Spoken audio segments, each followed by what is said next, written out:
Hello, everybody, and welcome to something that I've been looking forward to for a while. I don't know if anyone out there has seen this show. I imagine some of you have. But there's a show called Babylon 5, which I've been told many times, and I've just heard from many people, was an excellent show, and I never had the chance to watch it. I don't even think I was really that aware of it when it was on, other than it used to be like kind of talked about in Amiga programming circles because the effects were originally done on Lightwave, which was from New Tech, and it was, one of the first times that people had done like effects on a computer that you could buy, right? That were in a commercial show you could go see. So that was like all I knew about Babylon 5, but I'd always meant to go and watch it because people said it was so good. And so I just started watching it, and I watched season 1. And I was tweeting about how great it was because I was like, everyone said this was great. I was expecting to be let down, and I wasn't. It was fantastic. And because someone replied to those tweets saying that it was their favorite show, and this is someone who I have long been a follower of and love his work, I just asked, would you be okay if we did like a discussion where we could talk about it? Because if you love the show and now I love the show, we could have a sort of like, veteran of the show talks to a newbie to the show to just kind of go over it. So it's going to be a real treat today. I'm really looking forward to it. Please welcome to the show the writer on games you have probably played, in fact, author on the Talos Principle, which I know a lot of you have played. It's actually been mentioned multiple times in here. Serious Sam 4, as well as I think I actually first read his work on The Sea Will Claim Everything, which is a indie game that you may know from a long time ago if you're an indie game sort of person. But please welcome to the show, Mr. Jonas Kyratzes. Almost. It's never gonna happen. Do you want to pronounce it right? The more times I practice. No. Kyratzes. Kyratzes. It's always the thing. It's an "is" at the end.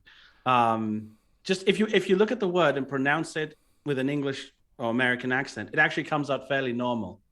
It trips people up because they think, oh, it must be something different. What's that "e" there? It must be an "a," or something. But it's not. I think the key part at the beginning is also non-intuitive, I would say.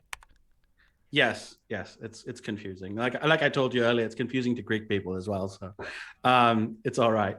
The Jonas part we all get very correct, though. Yes, yeah. Well, some people go like, "Is it Jonas?" That's true. In fact, I was wondering if that was true as well because the people have been tripped up by Euro, I believe. So for some reason, they think that hard sounds might be different, right? Like, who knows? Who knows? Like I said at the beginning, my Greek is non-existent. And so I had no idea how to pronounce it going into it. But anyway, welcome to the program. Thanks so much for doing this. I'm really looking forward to it. Hi, it's very, very nice to be here. So you said, because we talked very briefly at the beginning, but you said you kind of wanted me to talk a little bit about the show first. Because you wanted to hear my reaction to it before, you sort of dug into it a little bit. So I guess maybe the best way to start is I'll say some, like, why I actually cared about talking about this show. Does that seem like a good start? Yeah, that sounds like a good beginning. All right, so I'll just start by saying the thing that was so impressive to me about this show was that I, more now than ever, am used to watching things, especially in sci-fi, but I would say almost just in general, where the writing for things is like almost narrowed down to like a scene level, where the only thing the writer seems to remember about anything they wrote is like the stuff in that one scene. Everything that happened before and everything that will happen later almost seem not to exist. Do you know what I'm talking about?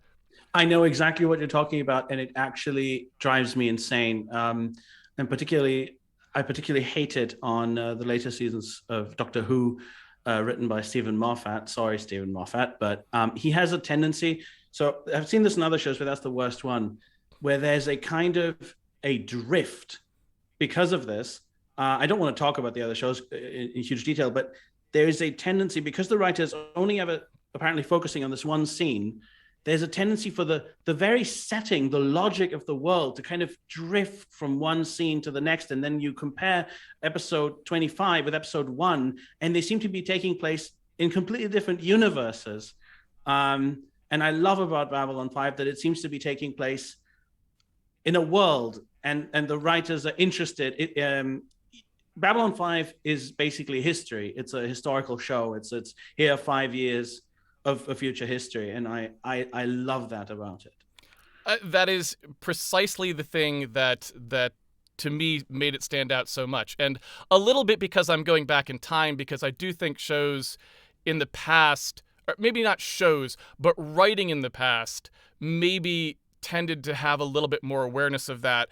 At least in movies. I remember going back, for example, to movies in the past, movies that I would not have thought much of at the time. A great touchstone for me would be like Home Alone, a movie I was just a random summer movie, never would have thought about before. I went back and saw it recently, just randomly, and I was shocked at how much of that continuity there was in this movie compared to what I see today in big, like, movies that are supposed to be like these grand spectacle things. And Home Alone has more continuity from scene to scene about what the characters are thinking, feeling, why they're doing what they're doing. And so maybe a little bit of it is going back in time, but I think even that, even putting that aside, Babylon 5 just struck me, even throughout the first season, before even getting into later stuff, that they really cared about thinking about, like, what were the rules of this universe? What were the characters' behaviors? Like, what were they caring about or thinking about? And what had affected them in the past? All of that stuff seemed to be just dialed up to such a degree that it really, after a few episodes, feels like you're really experiencing, the phrase you used was a history, and I would say absolutely, like that you're living in an actual place with them, and you can believe from episode to episode that this is the same station with the same people. I know that's weird to say because obviously they are the same people, but it doesn't feel like that in a lot of shows. Yeah, I think there are two big factors for this. One is that the show is planned.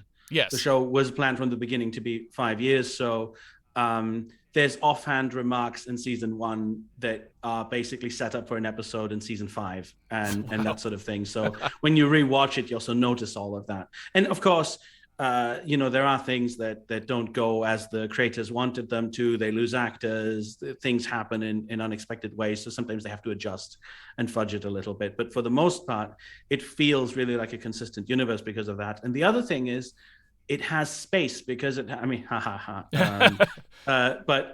it has so many episodes per season, and now everything is 8 episodes or 10 episodes, which can be nice, but a lot of shows don't have enough time to properly set up their universe. This is also something that applies to the show as a whole, which you're going to see as you go forward throughout. I'm not going to spoil anything, but big things happen on the show. Yes. Big world-changing things happen on the show. And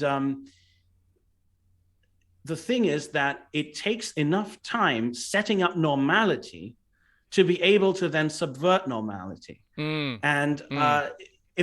you didn't have seasons 1 and 2, especially 1, to understand what is life on the station like, what was Babylon 5 the way that it was, under normal conditions, then the later stuff wouldn't have such an impact. Yes.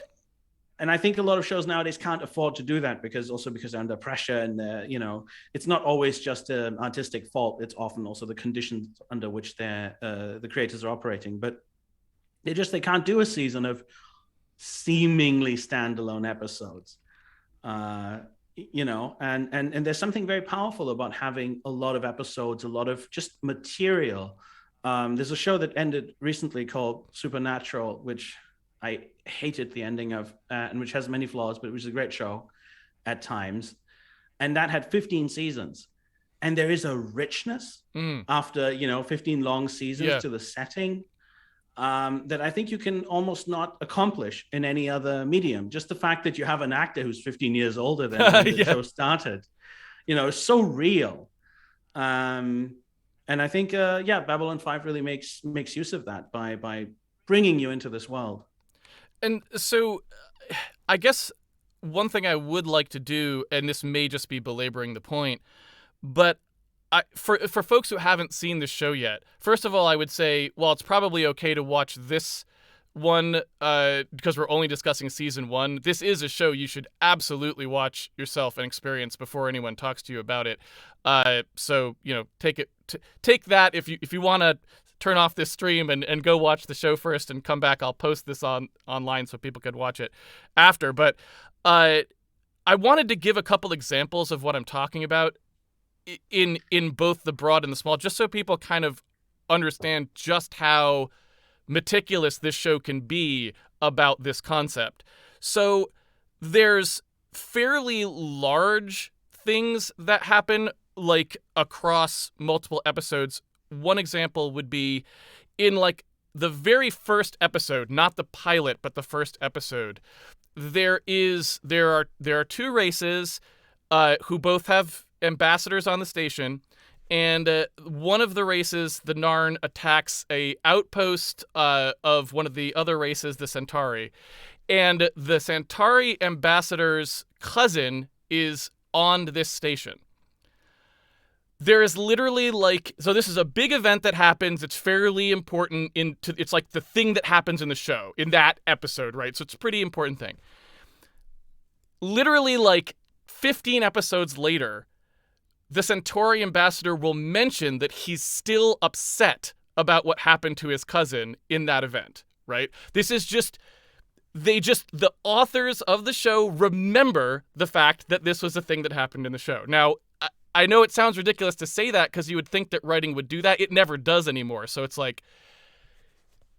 you've got stuff like that, and then you've got things that are as tiny as a character has someone fall on them in one episode, which injures their leg, and they are still limping in the episode that comes after it, right?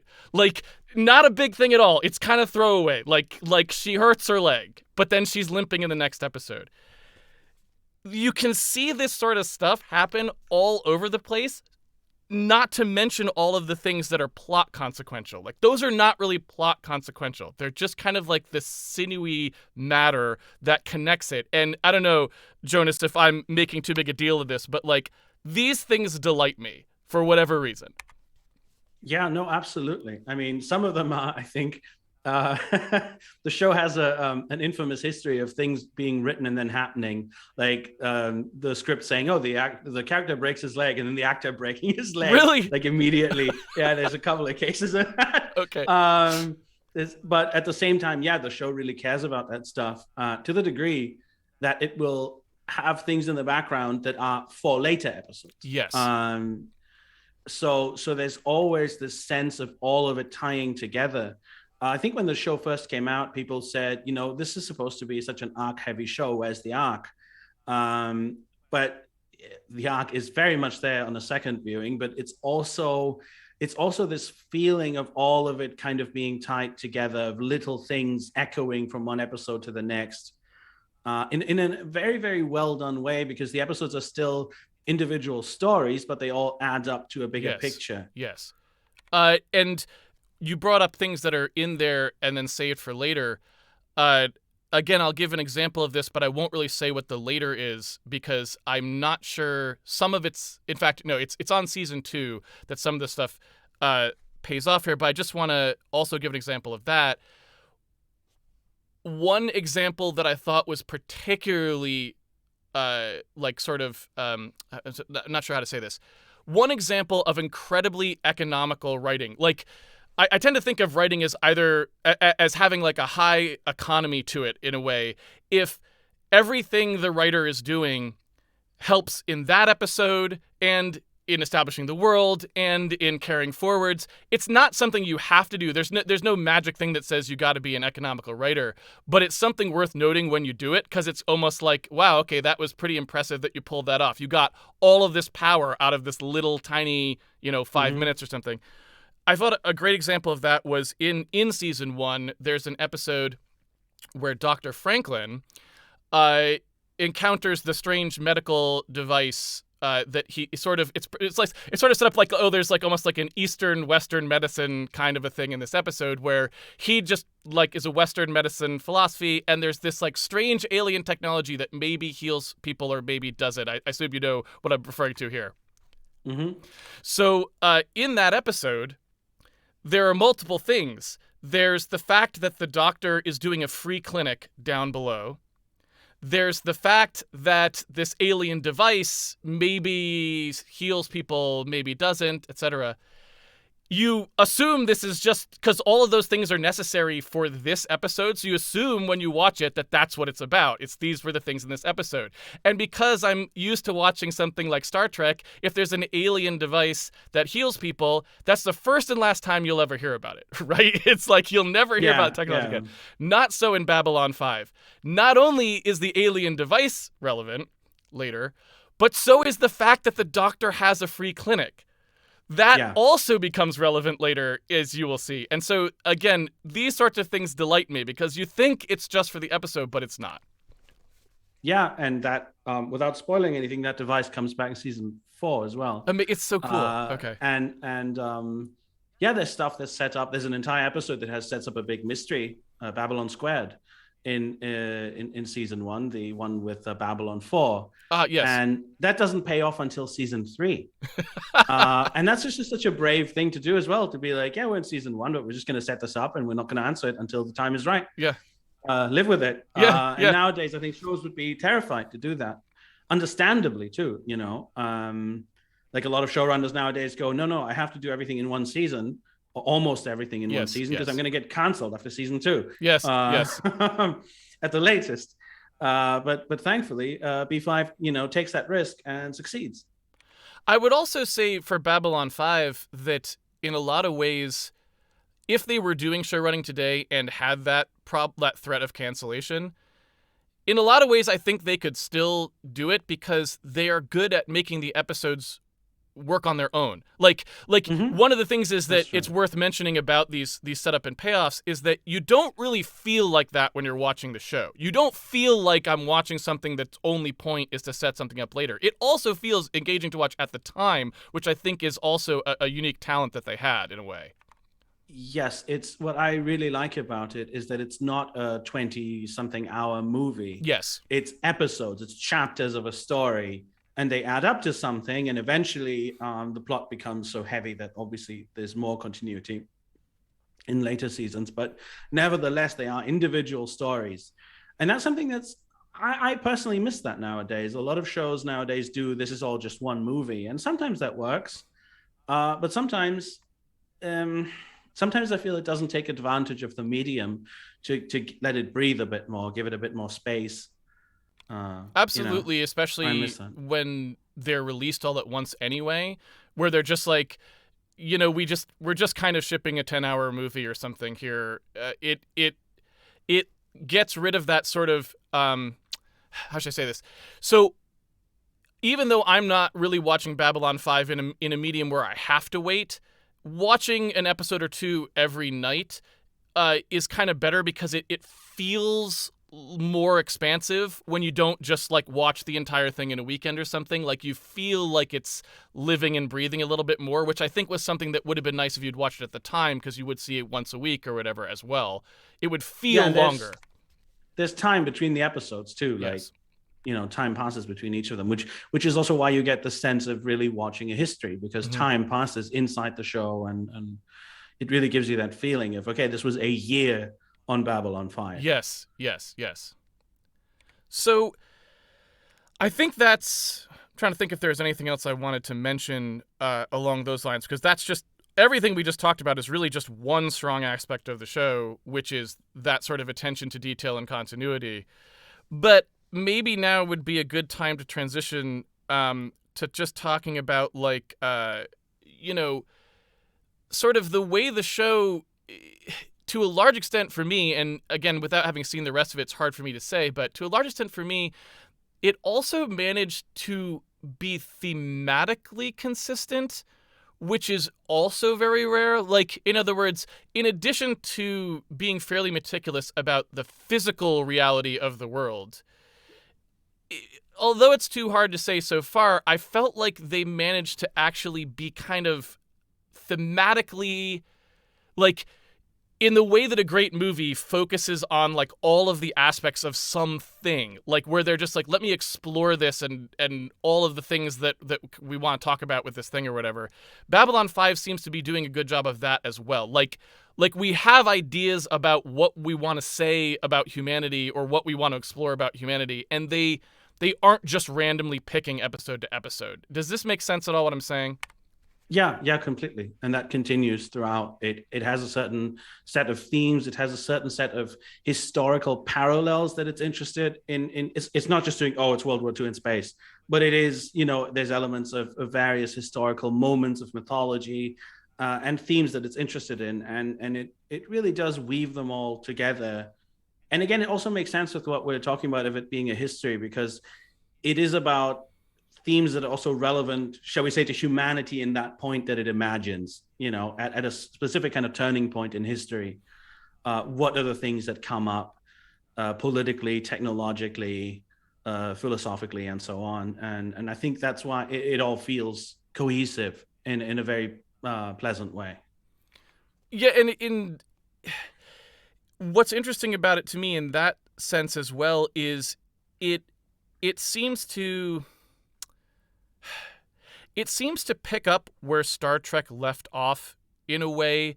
I know this is a weird thing to say, but Star Trek had an optimistic vision of the future that is rare in mass media. I guess I'm not sure how to say this, but there aren't that many mass media things that I see where they're trying to say that, like, humanity has a chance.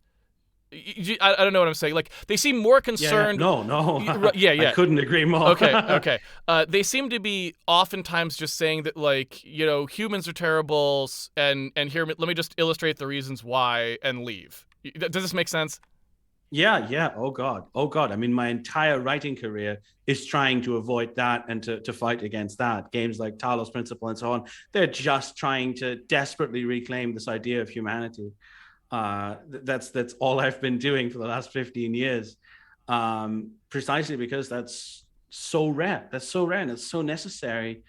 Just to still be able to imagine a future for us that's not apocalyptic, and to look at humanity and say, yes, this is worth something. All of this is very, very much worth something. And Babylon 5 very much has that. It is a different approach than Star Trek had, obviously, than original Star Trek and TNG, which kind of depicted where you want to go, whereas Babylon 5 is more about how to get there. Yes. But going to offend people by saying I don't like Deep Space Nine as much.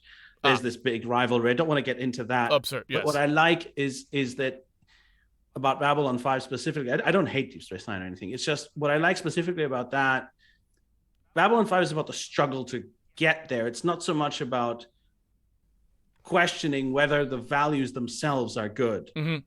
It's not, is the Federation a good idea? Is it good to have freedom? Is it good to not be oppressive and not to turn into, I mean, something like Deep Space Nine is almost like predicting the sort of post 9/11 kind of media that we got, and B5 is still very much of a previous world of freedom is important and it's valuable and we need to fight for it, and I love that it still has that's so lacking nowadays in almost everything. Just this belief in humanity and in these kind of Enlightenment values, and that's so strong in B5. And it openly acknowledges, and this is kind of one of the things that I think it does that's so remarkable. And not having seen anything but season 1 and a little bit of season 2, I suppose I can't say for sure, but at least in what I've seen so far, it openly acknowledges the faults of humanity while also openly acknowledging the strengths of humanity. And I think that it's pretty rare to see works that do that and succeed, because it's hard. it's hard to take a step back, I think, and go, what are the things that make humans human? And what about that is good and what about that is bad, right? Like, how have we gotten as far as we have? Will we get further and all that stuff? And the fact that they're engaging with that, in fact, maybe now would be a good time to talk about the scene that you and I were both talking about on Twitter that sort of comes up now. Do you think that's a good time to bring that up? Or Absolutely. That's a remarkable scene.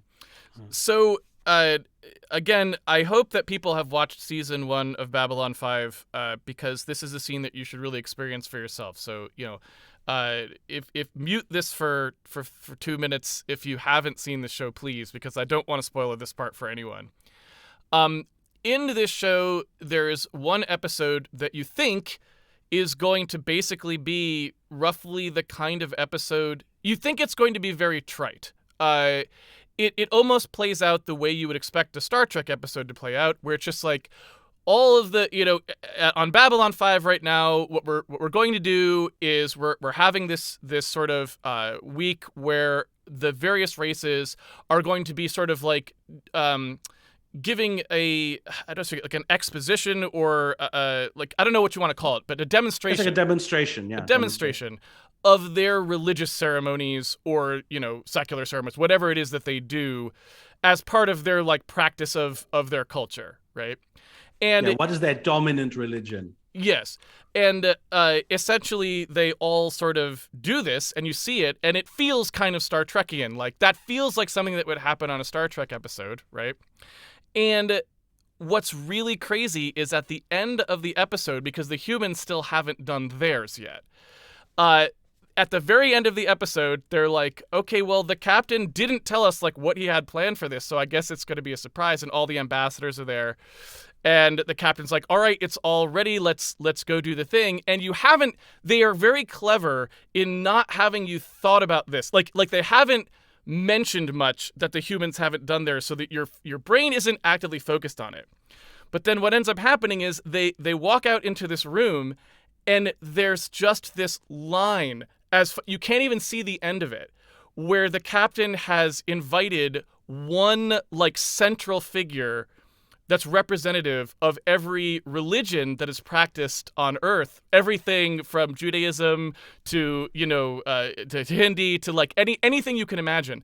They're there in the line, and he just goes down like introducing each one of them. It's a mind-blowing scene to see, because even though we all know that humanity practices many religions, the fact that you have just watched an episode where each alien race only gave one demonstration of their religion, and then you see humanity and they're all able to stand side by side, which to a large extent, despite the fact that we do have religious wars in humanity, it's remarkable how many religions do manage to coexist. It blew my mind.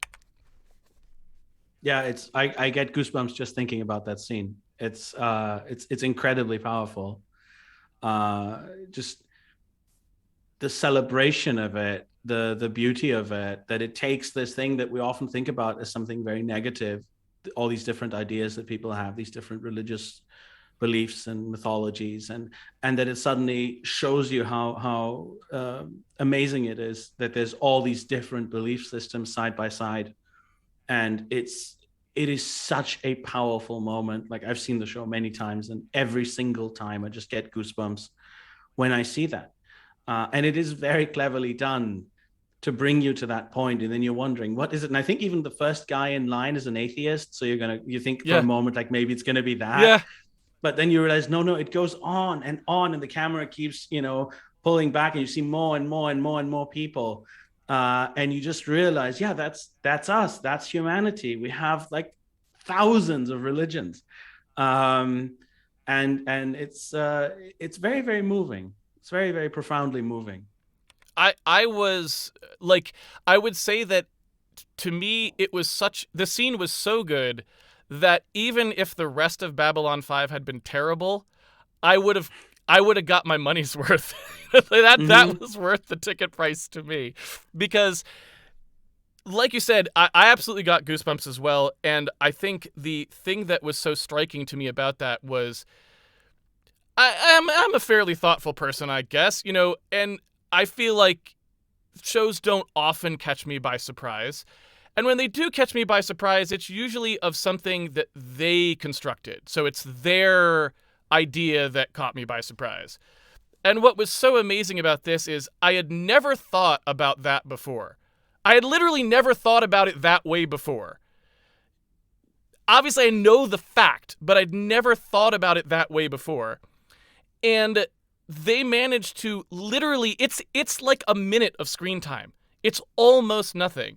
They managed to, because they set it up so well and because they just had such a great idea of how to show it, they literally made me think something I've never thought before. And that almost never happens when I watch just some random TV show. It's so rare. I was shocked. Really, I was.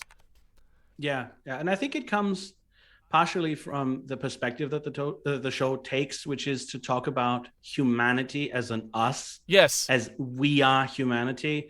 Because very frequently nowadays when shows do that, it's to do some kind of misanthropic, yes, human nature is just, we stab each other every time it rains a little bit. Yeah. That sort of thing where these, and that's not really talking about humanity. Whereas this show is invested in the idea of humanity. And I think that's actually maybe the thing that it really affected me personally. That and Carl Sagan and Cosmos, obviously. But this notion of thinking of us as a species, as humanity, and then you can take that perspective. You can realize, that's one of our properties. If you think of it as not, atheists and Christians and this, but you think of it as humanity, then you realize, one of the things about us is that we're like this, is that we're very varied and full of, different ideas and different attempts to find meaning in the universe. In a technological sense, we are Linux. We're not macOS. Like, we can run everyone's programs, and we don't think there has to be one thing that is right. Like, everyone, somehow we've gotten to this point where everyone can try their own stuff, and somehow we make it work at the end of the day. This was just a remarkable thing, and I feel like, to bring that back, since we've gushed about the scene probably enough, to bring that back to what I was saying about the themes of the show, this is actually constantly happening in the show. Obviously, they pick a central character for season 1 who actually gets replaced in season 2. I found out after reading, not on purpose. They had to replace him because he was having mental health issues, and they didn't. They offered to postpone the show for him, which was pretty awesome. But he said no, like I gotta get treatment, and I don't want to hold up the show. So they ended up like kind of hot swapping him out. But the main character for the first season is also like very invested in the idea of expanding, I would say, that same his approach to that, like, let me show you all the religions, is also his approach everywhere else in the series, really. He's constantly saying we have to try and set examples and help aliens learn to live together the way that we have. And this is why I say I feel like thematically it's very consistent. This isn't just something they did for one shot in one episode. Yeah, the character behaves very consistently in that, and he is clearly invested in that idea of trying to make peace and to make this station and its mission work somehow, despite the very many challenges that entails. And and I have to say I particularly love that actor, Michael O'Hare, and his performance. Some people complain and find it very, campy or theatrical. I think it has a very classical kind of old Hollywood leading man kind of quality that I'm very fond of personally. It has an enormous dignity, which is something that I find you don't see very much anymore in characters. Even something like wisdom is not a property that you tend to see very much anymore. And this is, to me, a very likable character, who's doing the best that he can in a very difficult situation at times. And I love that performance very, very much.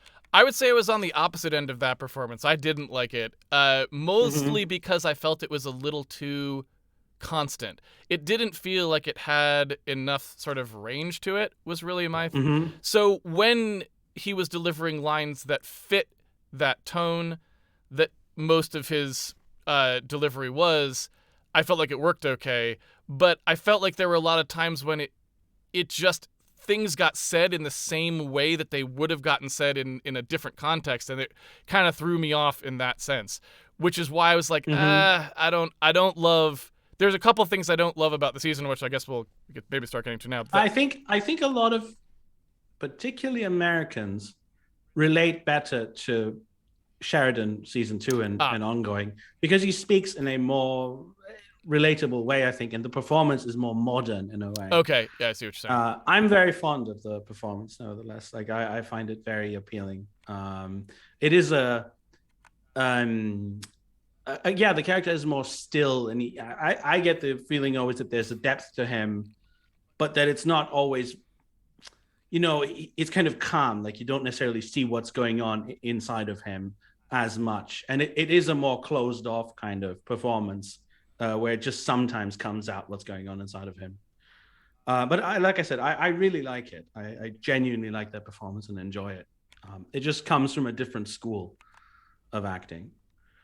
Yeah, I could see that, like, sort of the more Shakespearean style or something like this, where it's very, like, it's more like it has a certain pattern to it that doesn't necessarily change dramatically from thing to thing. It sort of has, there's certain cadences or whatever that are more expected. Yeah, and if you watch a show from like the 60s or something, you'll find a lot more of that, and I actually enjoy that on some level when it's well done. But that's, I think that is a matter of taste, and it doesn't work for everyone.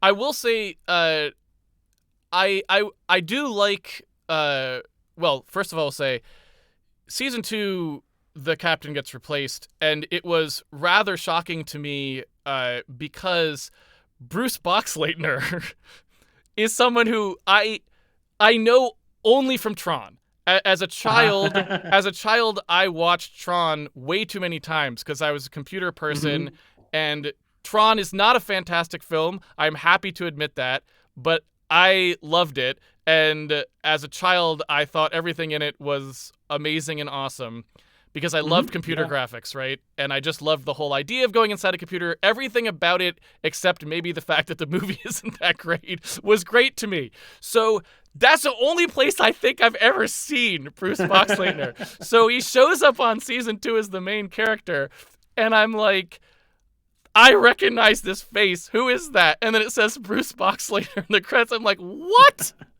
So that was weird. Well, you have his best performance ahead of you. Like it's glorious. Okay. Like he gets to play such a big arc. Okay. We'll see that in the next few seasons. Okay. But that's beautiful. Absolutely beautiful. Well, so Tron replaces the original captain, which is, I guess for me, probably an improvement. But either way, like I said, I enjoyed Season 1 regardless of the fact that I didn't love his performance. The acting in general on the show probably isn't the best, but most of it gets better as it goes. One of the things that, like the pilot, the acting is much worse even than episode 1. And then it kind of, I feel like people kind of settle into their characters. And by the time you've gotten somewhere through it, if you weren't a fan of the acting, you probably will be fine with it not that long in. Same with the special effects. They start out very crude, obviously, but they get good enough where you don't notice them fairly soon. So I would mention, just as a broad point, whether you like them or not, you get into it. You will get over it quickly, is I guess what I would say. I personally think a lot of the acting is incredible. There are places where it wobbles. I think some of the characters, like Jakar, the Andreas Katsulas, is an incredible actor. I agree. Mira Furlan as Delenn, she is incredible. Yep. There are sometimes smaller parts.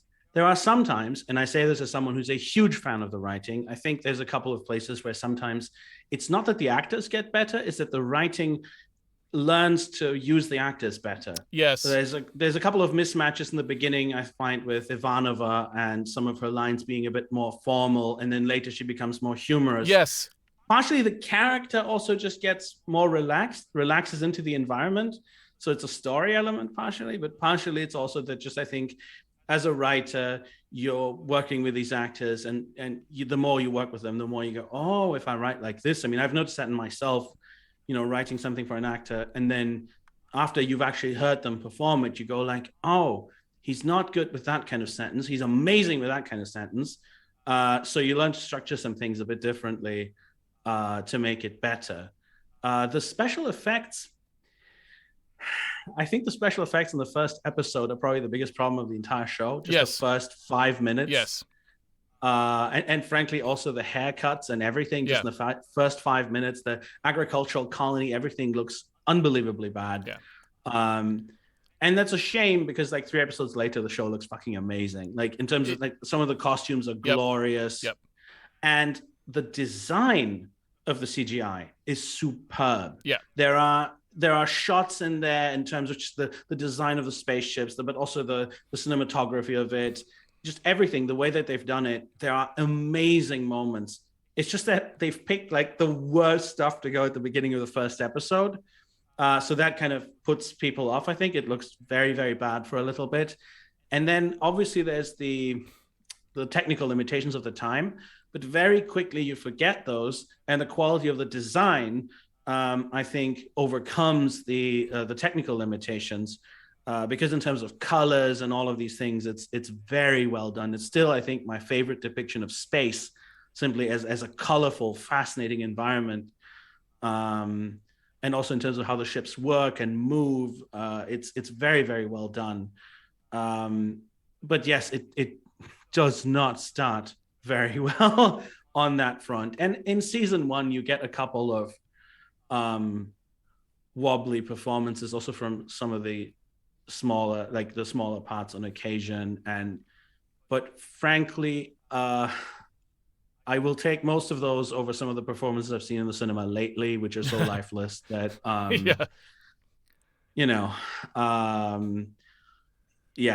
no, I do think that mostly it works. And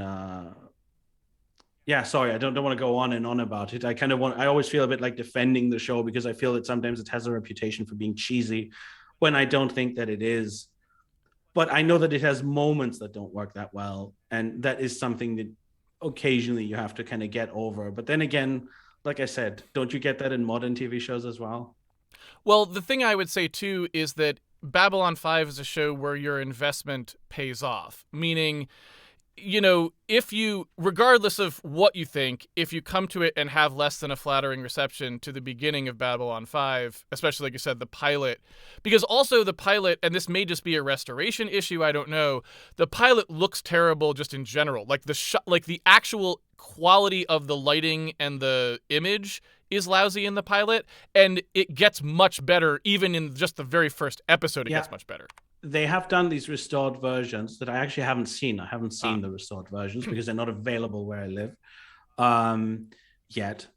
But they may not have done that with a pilot yet. Yeah, I'm not sure. I'm not sure either. But the pilot also just the pilot was done at a time when Joe Straczynski, the showrunner, I think, trusted the director too much a little bit, and it didn't come out exactly as intended, and then it was kind of recut later. And I think later the showrunner manages to have his own vision realized more than in the beginning, and the pilot just has issues. Well, it might be cost issues too. I mean, when you're doing a pilot, you have to get sort of like initial funding that may not be that much. I mean, I don't know what they had to work with either in general, right? Very little. Yeah. The entire show is done on a shoestring budget. It's nothing.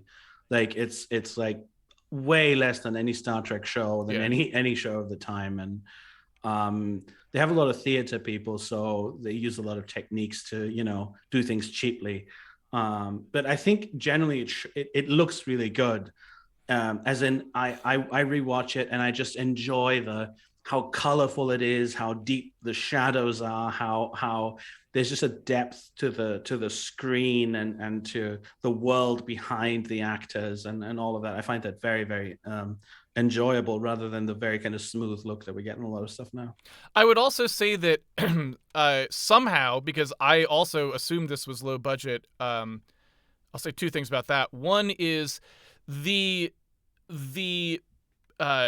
practical effects for the aliens, any ones that aren't CG. The CG is obviously terrible by any standards because what they had to work with is even if they had a lot of money, wouldn't have been very good in that day. But all of the practical alien effects are outstanding. They're far better than anything I've seen. Like all of the alien creatures, all of the Narn, all of the weird creatures you see in the background who aren't even necessarily main characters. The attention to detail, it almost looks like Star Wars quality to me. It's really, I mean, maybe it's just me because I don't know much about that, so I'm not scrutinizing it, but they look really top-notch for a show that didn't have a top-notch budget. No, they are. They're done by some very talented people, and the results are fantastic. Jakar alone as a character. Yes. I mean, the combination of Andreas Katsoulas, who just brings so much life to that. He does. And then the costume and the makeup. And it's just he's there. He's Jakar. And as far as I know from what the actors have said and so on, this is kind of what would happen. The man would put on his makeup, and he would just stay in makeup all day, and just be that character. Awesome. And really, he loved being that. Also because when he was in makeup, he was sexy. Like people would react to him as attractive, whereas they wouldn't to normal Really? Andreas Katsoulas. Yeah, because Jakar, I mean, but poor old Andreas. Wow. So that was that. But he would kill at cons. He missed the age of cons. Well, he did a little bit. Okay. He got some of it. Okay. But yeah, he comes alive in that thing. It's unbelievable. And that's true of several of the actors, but he in particular, I think, is just astounding. It's an astounding performance. And then if you see where it goes, this is just the beginning. I mean, he starts out, in season 1, he starts out as a villain of sorts. Yes. And then already in season 1, it starts to crack. Yes. When he helps Catherine Sakai, and he has a beautiful speech about the aunt. Yes. And you start thinking, oh, this is not who he appeared to be. There's more to all of these people. And I love that about season 1. You start out with a certain idea of who all these people are. And as it goes, you go like, no. All of these people are a lot more in various ways than they appear to be. That's a quality that I love. It's not just, suddenly there's a turn and now he's evil or now he's good. But it's this gradual unfolding of this gradual realization that, yeah, these are people with histories and complexities, and we're going to see them change and learn and all of that. I would say that Mollari fits that pattern extremely well. Also, he starts out largely as comic relief almost, and remains that way, actually, in a way.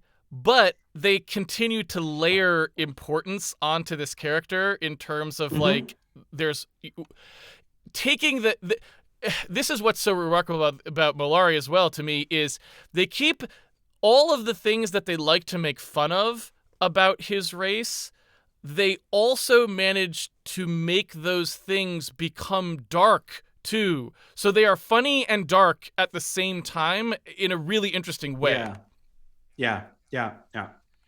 That's anyway something I love very much about season 1 and 2. It's this rising tension throughout. It's this sense that something is coming and things are going to change. And obviously the final episode really kind of delivers on that in a way that I think for television of the time was extremely rare. Yes. I don't know if I should spoil what happens in the final episode for people who haven't watched it. This is our season 1 discussion, so yes. Like they have to have watched season 1 to watch this thing. I tried to tell them. Okay.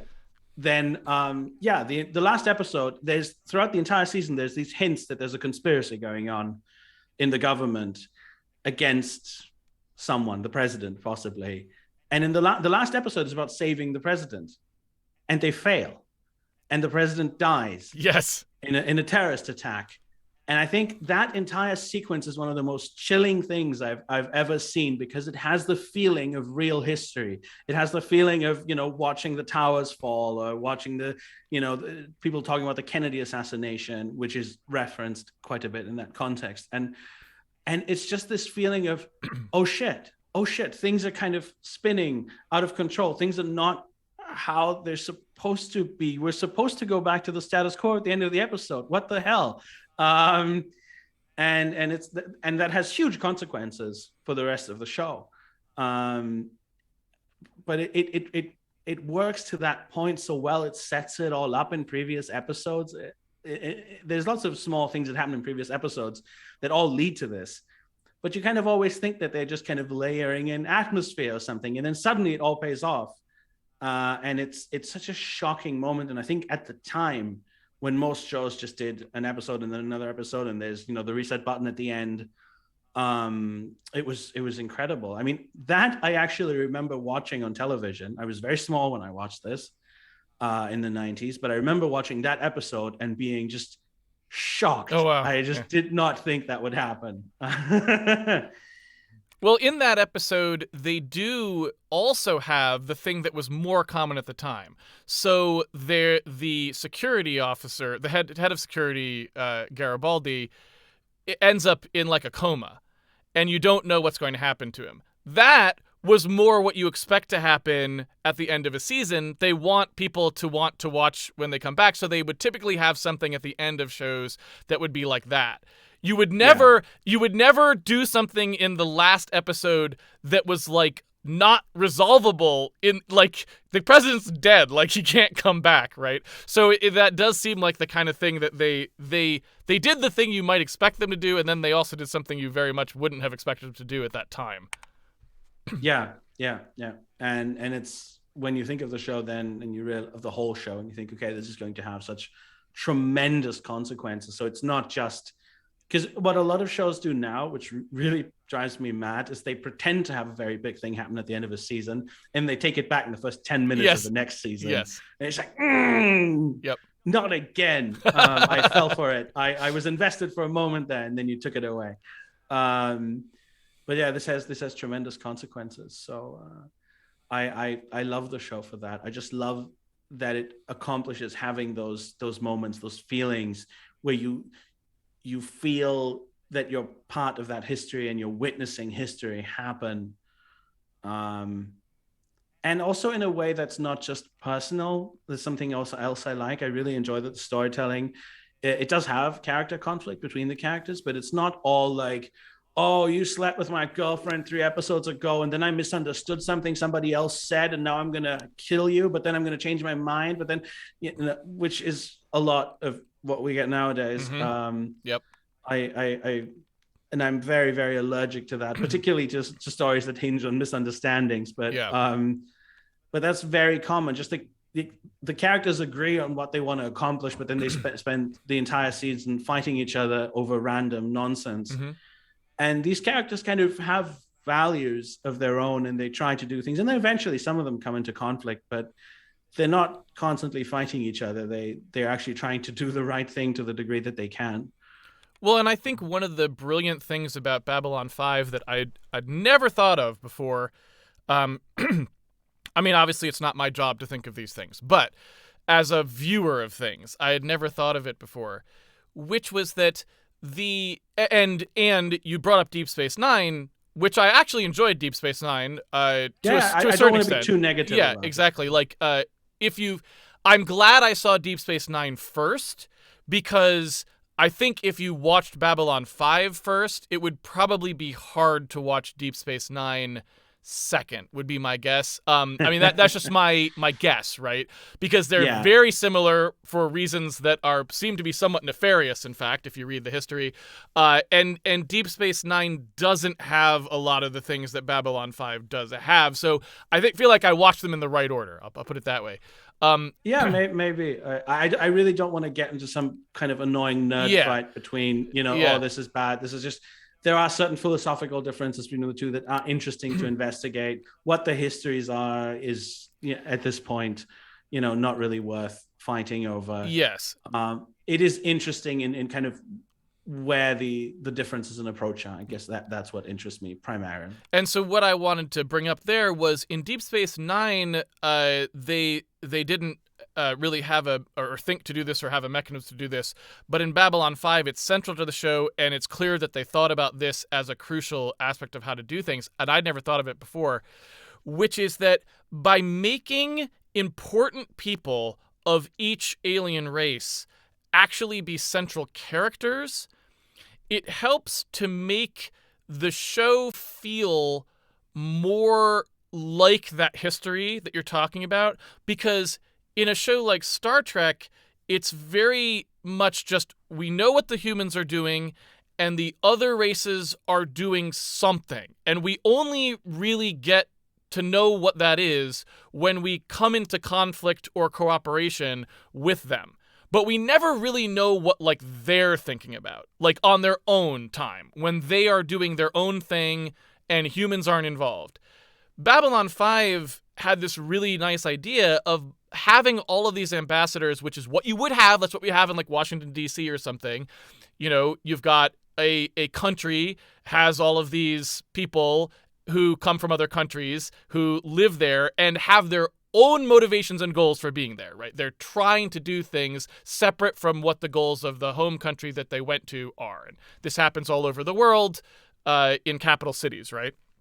So in Babylon 5, by making that be a central conceit of the show, I felt like it was so great because you could see, like, Centauri dealing with other Centauri on Centauri issues, as well as things that related to everyone else. Narn dealing with Narn issues and things as well as everyone else. And that to me was just a great idea of how to make all of these races be part of the show. Yeah, that's kind of the conception of the show, according to what the creator has said. Jonas Kyratzes is that it's brilliant. He was thinking of doing two different shows. He was thinking he wanted to do, like, okay, what a show about people on a space station. Okay, that'd be interesting. Everyone trapped in this small space with each other, blah blah blah. And then the other was like a big space epic, space opera kind of thing. And at some point he realized, hold on, this is the same show. Yeah. Because by setting it on the space station, but with representatives from everywhere, yeah, you can tell the greater history of the universe in one place. Yes. And you have characters from all the different sides, and yeah, you can see their internal politics, not just the external conflicts. And yeah, I agree, that works really, really. It's such a nice concept. Yes. It's such a good starting point. It works really, really well. And remarkably, it's a great idea, and no one really picked it up. Like it's like it happens on Babylon 5 and nowhere else. I mean, I don't know if there have been shows that then went, wait a minute, we could do this. I can't think of any. Even in things like, Star Wars, where they go back and they're like, okay, we're going to do these prequels, and politics is going to be a big part of it. They don't manage to do anything like this, even though they had the information right at the time of, like, oh, hey, this is a great device. I can't think of many that do that, but, I'm not really a sci-fi person. It has influenced other shows, but I can't think of anything that really picked up this structure in this way. Yeah. But this kind of historical perspective that it takes, which is part of that, right? It's a time and a place. That's what the intro even says. That's very rare. That's just very few people ever do that. They usually do, here's a story of some people, of just like these guys, and they went over there and they fought those guys and whatever, and then they fought over their girlfriends. But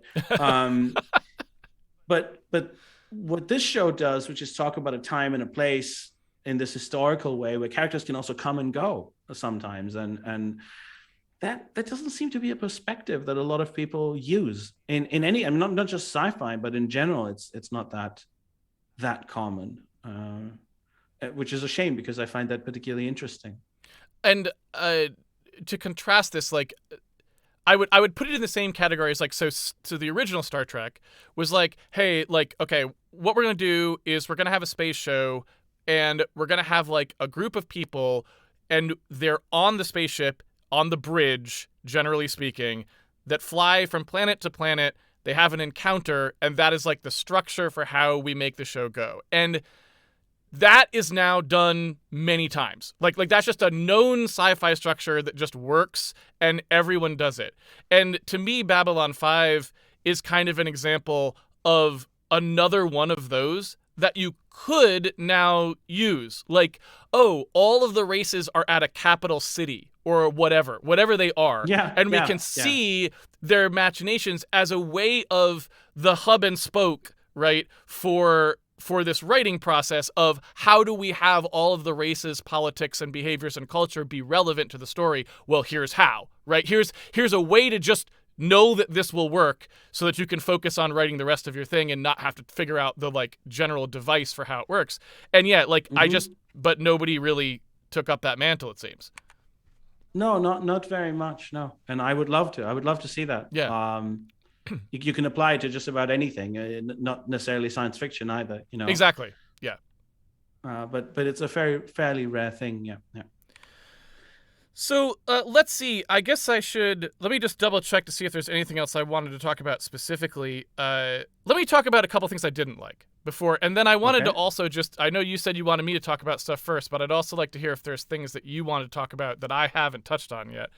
Because, like you have a lot more experience with the series than I do.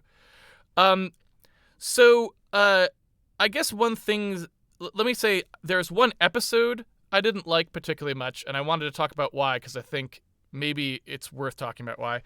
And then there was a kind of a thing at the end that I didn't like, and I'll talk about those too. So let me talk about first. There's an episode called Believers. Do you know which episode I'm talking about? Yes. I it's a very interesting. It's an episode that divides opinions. Really? Okay. Yeah, people react very strongly to it, which is very interesting. Go on. So I didn't like this episode, and I have a couple reasons why I didn't like this episode. First, I will say it felt to me like I am not a big Star Trek. I know I've referenced Star Trek a bunch of times, but only because it's probably the closest sort of thematically feeling show if you had to do a touch point. So when you're contrasting things in Babylon 5, Star Trek's the thing that most people will have heard of that you could contrast it to, is mostly why I bring it up. But I'm not like a Star Trek fan or anything. So it's worth noting. In fact, in general, I tend not to super love sci-fi only because I find that the writing quality tends to be pretty low, and I'm sort of sensitive to it. And so it's hard to find good sci-fi shows for me a lot of times. That said, this felt like one of the only episodes in season 1, or even in what I've seen in season 2, that felt like a traditional sci-fi show. And I didn't like it. And here's some of the reasons. You can react to some of these and see if you agree or disagree. First, it seems to do away with all the things I like about Babylon 5. So what I really like about Babylon 5 is everyone seems to be operating in a real place. And in this show, you literally have parents who literally murder their child on the space station, and there are no acknowledged consequences of this act. Do you know what I'm talking about? Yes. And so it's very strange, because even if you were going to say that in general ritual killings are allowed on Babylon 5 for religious reasons or something, this would have had to have been dealt with. Meaning Babylon 5 to me is not a show that just leaves the viewer to try to figure out why no one reacted to this occurrence in any particular way. Does this make sense what I'm saying? Or I fully understand. It doesn't bother me at all. Okay. But I fully understand it. Okay. Yeah. And I agree, by the way, that it feels like a Star Trek episode. Yes. Now, I like it. I like the episode very much. I like the performances. I like the conflict. But it does have a little bit of the whole issue of the week feel to it in that regard. Like it's very isolated now, and here's an issue. That said, I like Franklin very much as a character, and I find the conflicts very interesting. Once again, weirdly relevant to our current time. Yes. So I do like it.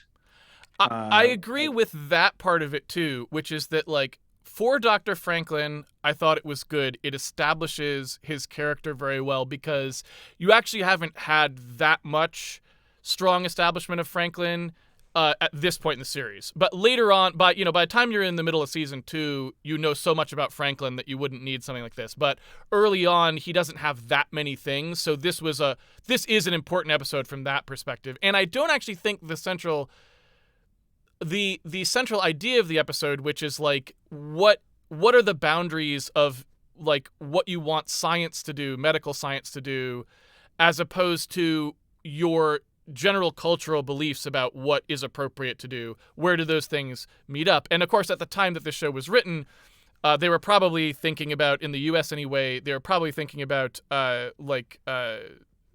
specific sects of Christianity that had this, but it exists everywhere in the world, right? Like there's plenty of examples of this. And so I liked that, but I also thought, oddly enough, I don't feel like it really explored the race's culture enough as well. So in addition to me not feeling like the ending makes much sense because it doesn't really deal with what the ramifications on Babylon 5 would be for that, I also felt like I didn't get enough of a sense of the other race and why this was so important to them. It's just kind of stated, and it felt a little bit less empathetic than I would have liked. That's tricky territory, I find. I understand what you mean. At the same time, when I think about some of the human religions, with all due respect, because like I said, I appreciate the show's treatment of religion. Yes. Some of the reasons that people on Earth don't do things to do with medicine are so fucking stupid that if you depicted them in a show, you wouldn't believe it. Like if I just took some things that real people believe, and I'm not even talking about vaccines now, I'm talking about general stuff. Yeah. Some of the stuff that people believe is so bizarre that if you put it into a sci-fi show, people would just say, no, that's just, come on. So I find it, yes, I agree the episode would be stronger if it gave a more detailed accounting of that religion and of that belief system. It doesn't have the space to do it, I think, partially.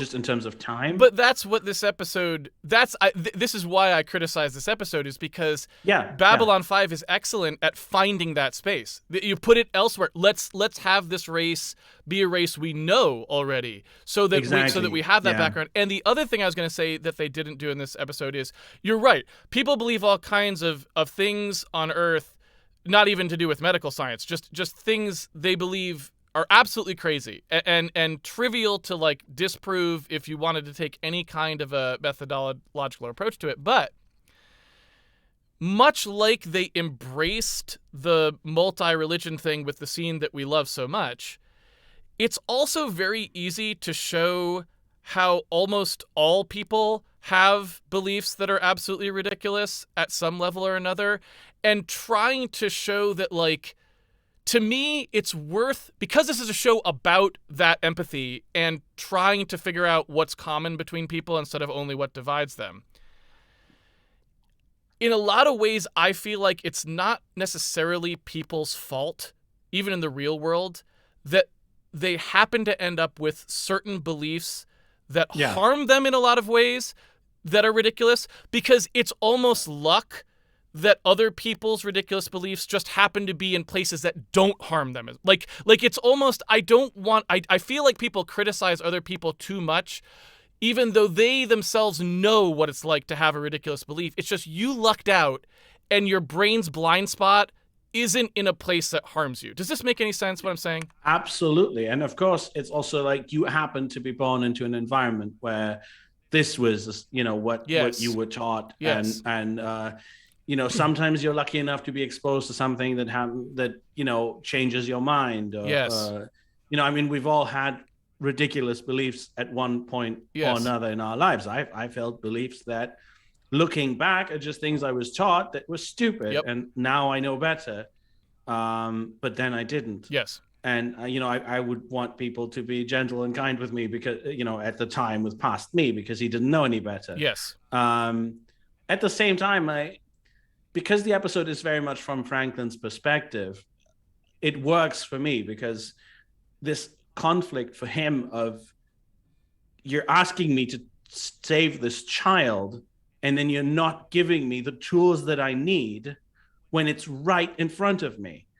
And I think the frustration and the weight of that really worked for me. And I also really appreciate Sinclair's position of saying, I agree with you, but what the hell am I going to do? Yeah. I can't start, legislating this. I can't start enforcing my point of view on everything, even if you think that it's horrible. A value that nowadays doesn't exist anymore. Yes, exactly. But yeah, I mean, there's people now who believe things that I think are idiotic, right? Again, I'm not going to go into the vaccine thing in detail, but there are people who believe things that I think are stupid, and I think they should have the right to believe those things, and where, and that's kind of the conflict, and the difficulty of it. So, what do you do when you have to live with these people? You can't just force them to do the thing that you like. That's not the basis for a functional society, even on a space station. Yes. So again, thematically, I really get it, but I understand the criticism that it feels more standalone than other episodes, and it would certainly be infinitely stronger if that species had been set up and they weren't just the weird-looking people of the episode, and there was more space for them to be known and understood, before they show up, because they do have a little bit of that quality of we're the people who have a bump here, and we believe that the color green is bad. Yes, and yes. Okay, that's the drowsy. Sorry, but you understand what I mean? Yes. Like it's this Star Trek thing of we have this one simplistic belief. We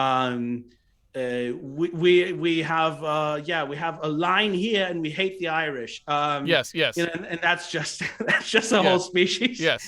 And it does have a little bit of that quality, but at the same time, because I like the characters and I like the exploration of ideas there, it doesn't really bother me. And I like that it gives Franklin something, because I adore Franklin as a character. Yeah, it was a great Franklin episode for sure. And I think also, just to add another point, if they had established it more, I think that would have been good. But the other thing I think they could have done that would have saved it for me is don't have it end where it ends. So if, what had happened, but now there's echoes of that come up more in subsequent episodes, where Franklin maybe has to deal more later with that and come to a better understanding of why those things do exist and where they might exist also for him. And similarly, if there was a recognition of what we're going to do now that people have killed their child on Babylon 5, right? So you could have gone the other way too, which is, all right, maybe we don't establish those characters that much beforehand, but we do take them seriously afterward. I would have been fine with that as well. But it really does neither. It literally just gives you this like cabined off sort of episode, and to me that really kind of brought it down. But yeah, like I said, that was pretty much where I fell on that one. I understand that. Yeah. What I think is important about it in the bigger picture is just the weight of it on Franklin, which is something that we do continue to see. Yes. How much all of this weighs on him, the position that he's in. Yeah. Yes. And as he kind of begins to struggle with that over time. And there's a number of places where one of the nice things, again, about Babylon 5 is they take what they've written seriously. Like this is an example I'm sort of claiming where they didn't necessarily do that, but only in that part. They take seriously everything else, because Franklin is behaving in this episode exactly as you would expect him to based on what he's done in the past, and in the future he continues to have this relationship with his patients and with people who ask him what to do. It's very consistent what he does in here. So just to be clear, from my perspective, Franklin was doing exactly what you would think he would do here, and that felt totally right the entire time as well. Yeah. So let me talk about the only other thing I think I didn't like in this series. Obviously, we talked about the special effects stuff, but I'm talking about just writing stuff, because I don't think there's much you could have done with special effects. I think I would even say the special effects are almost a plus in one weird way that people probably don't think about, just because this technology is kind of more in my wheelhouse anyway. at that time, you really only had two choices. Either you were going to build miniatures and photograph them stop motion, or you were going to do CG that would probably look pretty bad. You didn't really have the option of doing CG that looked really good. That just wasn't a thing that was going to happen at that time, especially not on a low budget.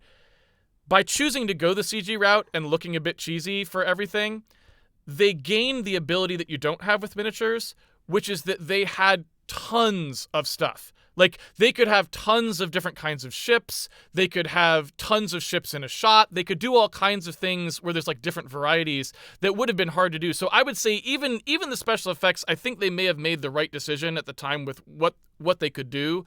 I think if they'd went miniatures, you wouldn't have had so many interesting ship designs and like some of the things that they did with the ships you couldn't have done. So I would just put that out there. The only other thing I didn't like in season 1 was A Voice in the Wilderness 1 and 2 and Babylon Squared had some issues in them that I thought made me, again, a little uncomfortable about the things I liked about Babylon 5. A Voice in the Wilderness, in particular, it's very strange to me for a show that seems to take itself so seriously in a lot of other ways and doesn't seem to do this kind of thing hardly ever. They ended up in the Star Trek situation of, for some reason, the literal captain of the entire station, the most critical military commander that they have, is literally flying down with one other person in a ship into an unknown, like, crevice in a planet. And I'm just like, how did we get here from the show I was watching? Do you know what I'm saying? Yeah, I don't know. It doesn't bother me again that much, but because it is kind of a conceit of a lot of television. It works better with the next captain, Sheridan, because that's kind of his personality. He is a bit of a cowboy. So there, I think you can excuse some of his behavior. It's in some cases it's quite highlighted. He is just he gets bored. He does stuff that may be a bit risky. Although even Sheridan, like, I haven't watched enough season 2 yet. Maybe I think I'm only up to episode 10, but even Sheridan so far hasn't done that. He had an opportunity in the first 10 episodes to literally go out in a starfighter on a basic, like, potentially suicide mission, and he doesn't. He and Ivanova both are like, I wish I could go with them, and like, he's like, me too, or whatever, or Ivanova says me too, and it's like they openly acknowledge the fact that probably the commander of the space station should not be piloting a fighter in a very risky maneuver, and that seemed like nowhere to be found. It wasn't even mentioned in these episodes. Maybe it gets different as you go later in season 2, but you know what I'm saying. No, it's more that Sheridan has a couple of moments of, oh my God, I'm so bored. Okay. I'm going to go do something risky. But I don't know. I mean, maybe it's been too long since I've seen a Voice in the Wilderness. I don't remember it particularly bothering me. But maybe I'm just too interested in all the other things happening in that episode. But that could be. But I get that is a thing that happens a lot on television, and it's nice when it doesn't. It's nice when you stick to the rules of the setting of the reality that you're depicting rather than to television convention. I think sometimes as a writer, you just kind of go, fuck it, we're going to go with the convention. But yeah, that's a legit point, I think. It was one of those things where that episode in particular, and maybe Babylon Squared a little bit, although to a lesser extent Babylon Squared, it was really A Voice in the Wilderness 1 or 2, I think, where it just really just felt like it got away from them to me. Because in almost every other instance, in fact, if I had to right now think in my head of any other place in the show where it feels this way, I honestly can't. So it's really only in this episode where I felt like they had some things, some plot points they were trying to have happen, and they just connected them, right? And it felt lousy to me because in the rest of the show, I basically never get that feeling. which was rare because, that's a feeling I get a lot in shows where it's like, oh, someone wrote down on a piece of paper that this is going to happen, so it just happens. There's no reason why it should happen now or that these people should be there. Somebody decided that was the scene they wanted and so we're there. I really can't emphasize enough for anyone else who thinks about that sort of thing on shows. Babylon 5, it just doesn't happen. And so the only thing that I would point out season 1 that I didn't like was because in that episode, I felt like that was happening a lot for me. It was just like, okay, you were forcing it felt like. And in the rest of season 1, I pretty much never got that feeling. I mean, maybe there was one other time that I've forgotten, but for the most part, I feel like I really just in Babylon 5 never get the feeling. And I'm sure they were doing it because, they had plot points they wanted to hit, so I'm sure they were doing it. But they are very good at making it feel natural that the situations that are happening would have been happening, if that makes sense. Yes, they very rarely slip up. And I think when they do, you then notice it more than on any other show because the other shows, you just kind of take it for granted. Well, it's happening all the time. It's all the time in the other shows, right? Yeah. And here, when it slips into television logic on occasion, you go like, I find there's a couple of moments like this, and I don't want to be particularly critical because God knows, I mean, how many games have I written where there's just bits that are just like, that's just happening because it's a video game. And okay. If I had to argue with the designers for how to do it differently, we would be arguing for 3 years. Okay. And players would be confused, so I don't want to be too critical. Fair enough. But yes, I also have, there's an episode where the captain pretends to be a sort of xenophobic anti-alien guy to help Ivanova. Yes. And for example, that I didn't buy at all. That seems excessive. Gotcha. Simplistic in the context of the episode. Gotcha. Yep. It's fine because you're watching it and you kind of go with the logic of it being a television show, but most of the time the show doesn't work on that level. Yeah. And it works at a higher level. Yep. So when it falls a little bit to that, you're like, That's fair. I do remember that. Yeah. And I'm sure I can think of, if I look at the list of episodes, a couple of other moments where there's stuff like that. Don't love the episode TKO with the boxing. Oh, right. It's not bad because it's surprisingly not bad. Yes. I agree. You'd think it'd be dreadful. Yes. But it's okay. It's okay. I was also prepared to really not like that episode when it started because I was like, this is going to be a terrible Star Trek style episode. But it wasn't nearly as bad. I didn't really have that much of a problem with it, honestly. It's not a strong episode as Babylon 5 goes, but I didn't really have a problem with it. Yeah. There's an early episode called Infection, which a lot of people consider the worst episode. Really? Which is about the giant, alien monster spacesuit thing that goes around killing everyone who's not a pure one of his species. Yes. But I find that episode, first of all, isn't boring at all. I like the character, the dialogue and stuff is quite entertaining. And then the big point at the end, yes, it's a bit Star Trek-y, this kind of making a point of saying, if you define a pure, American or something, absolutely nobody's actually going to match that. But I think we've gotten to the point where that's extremely relevant again. So I'm kind of like, that's that. People need to hear that. People need to hear that it is not some kind of simple, authentic, version of anything. There's not, the one true American, the one true Greek, the one true anything. You can't boil people down to that. Plus, it's got a giant space monster, so I'm really, I'm happy with it. There are, I would recognize various small wobbles in season 1.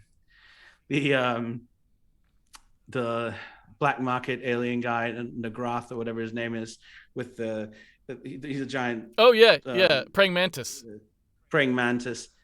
It doesn't work that well, but they know that because eventually he just gets killed off screen, and then doesn't show up anymore. You try things, it doesn't always work. But I never these things are never conceptually terrible. It's sometimes something isn't executed perfectly, but that happens. But there's nothing that kind of makes me throw up in my mouth when I see it and go just like, oh God, this is just such a stupid idea. Yeah, I would agree. The purity, the pure race question in that episode. I agree. If someone wanted to criticize that episode, I would totally agree with them, but not on any of the grounds that I think makes Babylon 5 strong. Meaning, I feel like there's probably ways you could have changed the choice of what the alien was and how it killed people was probably, because it's very action oriented, was probably bad, because that really makes the end part hard to make sense of, because you're like, if this had been an alien that did something else in a way that killed people, like imprisoned them or something, so there was more of a reason why you would have a conversation with it, it probably wouldn't have come across so strange. So conceptually, like you said, I don't think there's really any problem with that episode conceptually. That maybe it could have been executed better, but I didn't come away with it with any real negative feelings. Like, yeah, it wasn't quite as smooth as it should have been, but I still think it not only is conceptually fine, but it's conceptually relevant, because it's like the rest of Babylon 5, it's about what makes humans strong, what makes humans weak, like what is humanity about? That's something humanity is about. We've had different relationships with that concept in history, and this episode is showing one of them. And then that, to me, felt very at home on Babylon 5. Yeah. I agree. Let me look what other episodes are there that it was talking about. If you're looking at that, I should bring up one thing that I forgot to mention in things that I liked about Babylon 5. They had a couple places where I thought the humor was actually quite smart, and we haven't talked about that yet. Do you want to talk about that briefly or not? Oh, I think it's a very funny show, honestly, and it gets funnier as it goes on in a lot of ways. Yeah, go on. So one thing that struck me, and this may just be my naivete with sci-fi, but I think one of my favorite parts of Babylon 5 was there's a time when Mollari and Veer are talking to each other.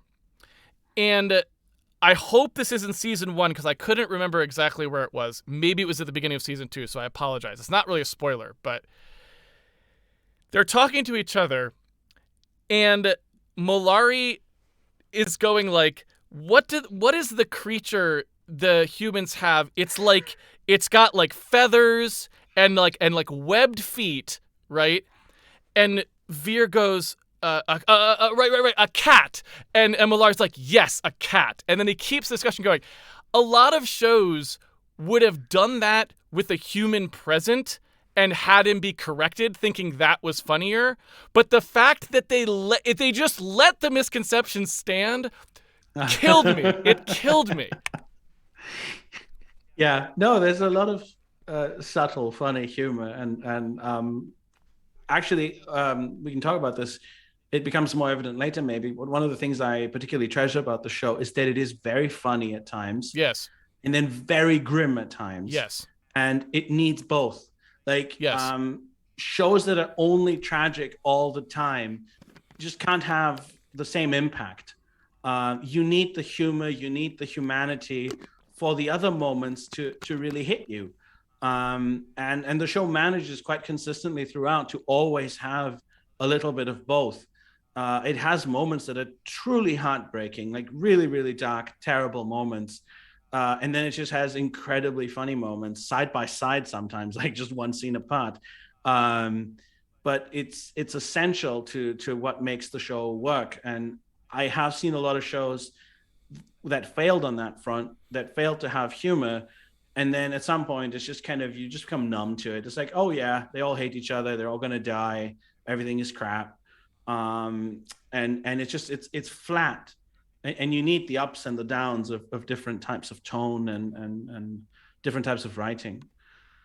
Well, and I think it serves a very important purpose in this case as well, which is that, again, because of that strong central conceit of this is a diplomatic situation, so there's representatives of each race at the station who are important and who are main characters.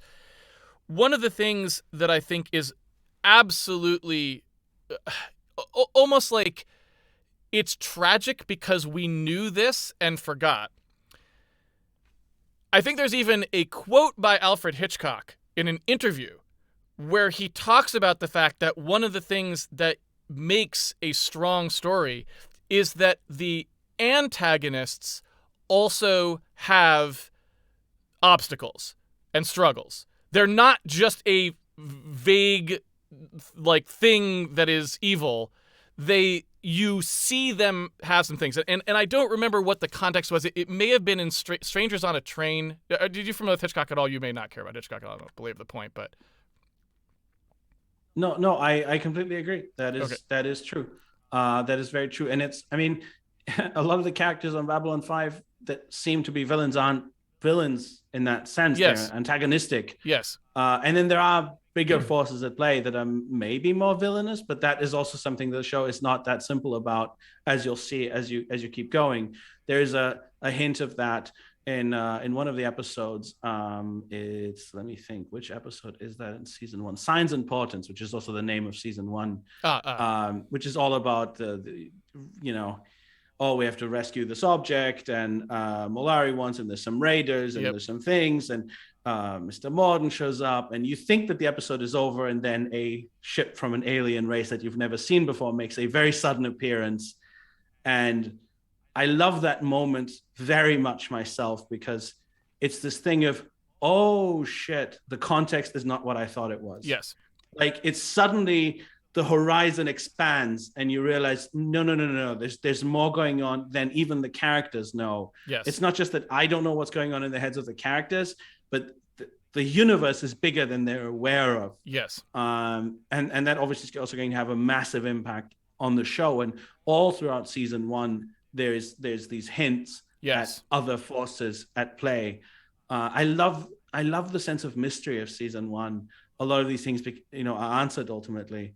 And the show is actually, there's something very interesting if you compare it to Deep Space Nine, which is kind of about this, also has this religious element, but kind of Deep Space Nine demystifies the religious element in the first episode and then kind of remystifies it as it goes on. That's a good way to describe it, yeah. And this is all about, there's these mysterious forces in Babylon 5, and over time they are demystified and you start understanding what they are. And that's a very interesting contrast there.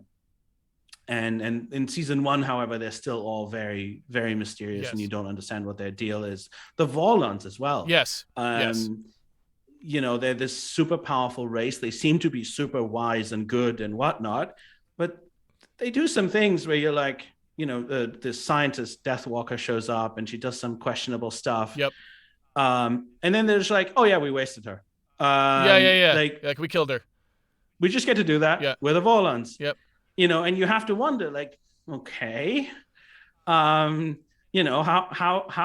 good are they as such? Yes. And do we get to have any choice? Yes. Well, and they also have a lot of stuff which I don't know how it relates, but in season 1, there's quite a few things.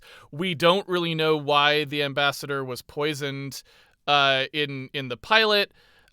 We don't know why the ambassador was so there's a really great scene, actually, again, kind of comedy, kind of played for comedy, kind of not, where the Vorlon ambassador is I guess making a business transaction for a information crystal, and he hires the station's telepath to basically, I should give a little context here. So in this show, if you've never seen it, which I hope you will watch it and have already watched season 1, so I'm telling you something you already know, but just in case for people who didn't do that and are watching anyway, telepaths on this show are often involved in business dealings. So someone will hire a telepath to monitor a business transaction so that the sides know that people aren't lying about stuff, basically. It's sort of like to increase the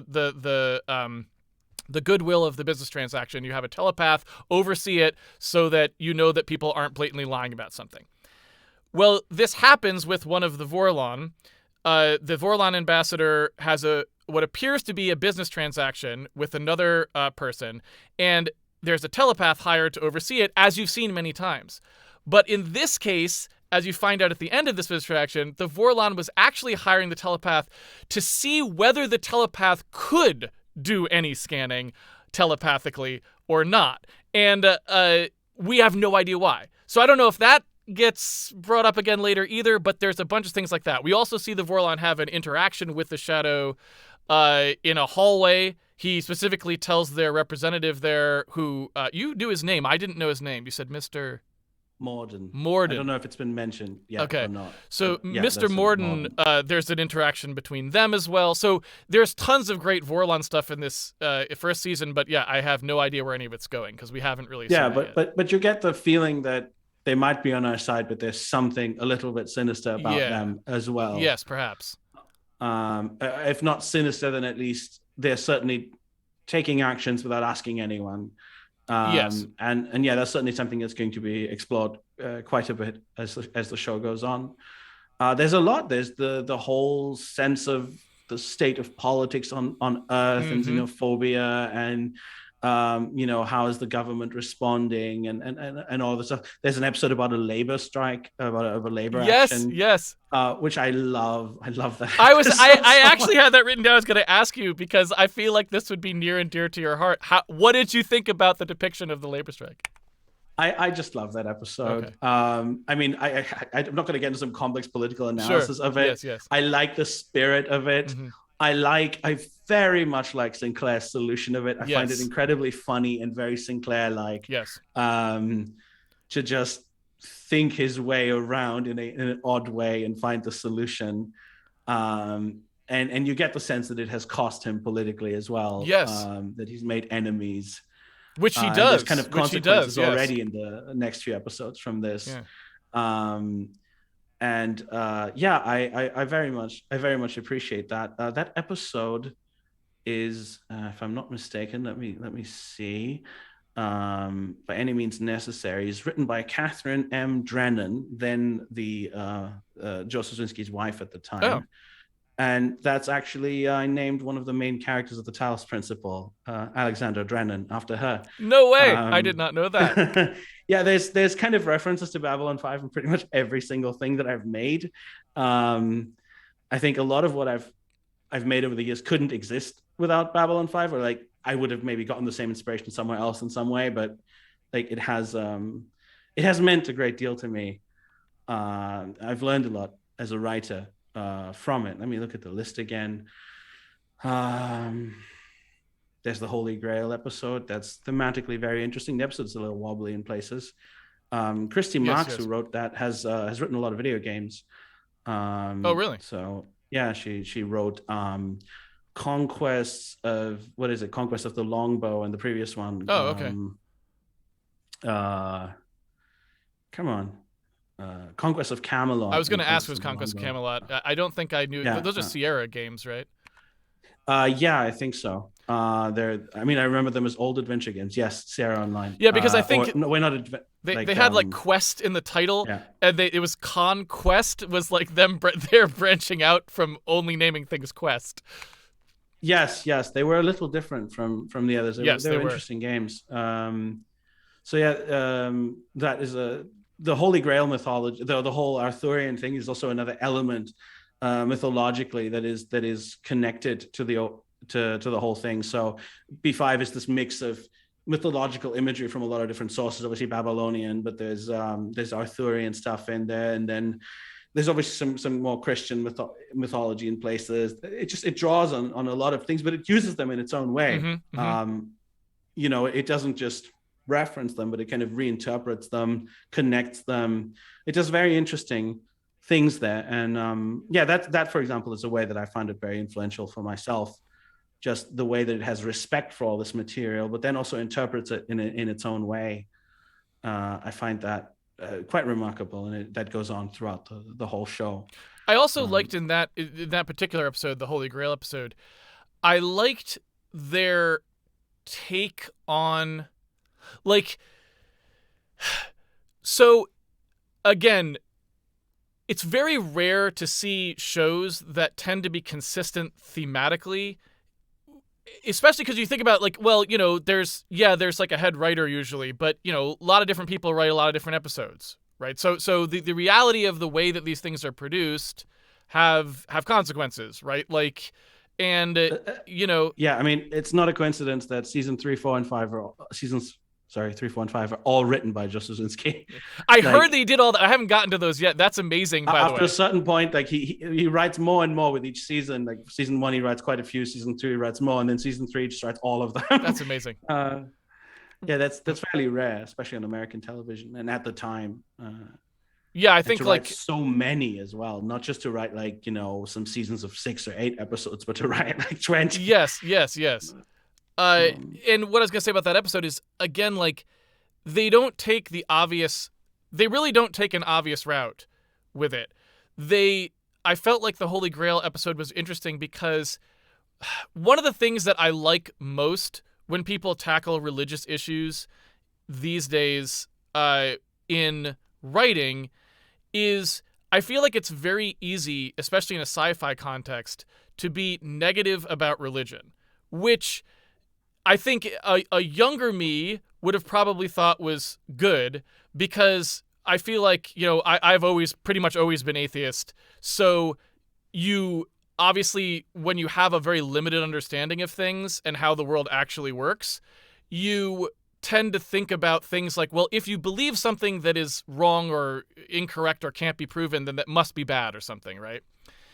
And one of the interesting things I think that this episode does is it shows a really good empathy point for religion, which is that if you've lived long enough to meet a lot of different types of people, then you know that it's true that people sometimes need something to believe in that isn't real. It has nothing to do with whether that is effective or accurate or anything. It is just humans come in lots of different varieties, and sometimes you have to believe in a myth. It's what allows some people to be productive members of society at the end of the day. I really think that's true. And I felt like this episode kind of was a nice little parable about that. It was like, look, nobody else on the station even thinks the Holy Grail is a thing. They all, like, some of them even just mock it. They're like, that's just dumb. But the episode shows, I think, what is the truth about the search for the Holy Grail is that sometimes people they don't have a meaning in their life. And if you can provide some context for them to care about themselves and do something, if you can somehow manage to create an environment where that does lead to something productive. We always focus on when it doesn't, like when religion ends up causing a harm. But there's times when it causes a good, and I felt like this episode showed that in an interesting way. Does that make sense, what I'm saying?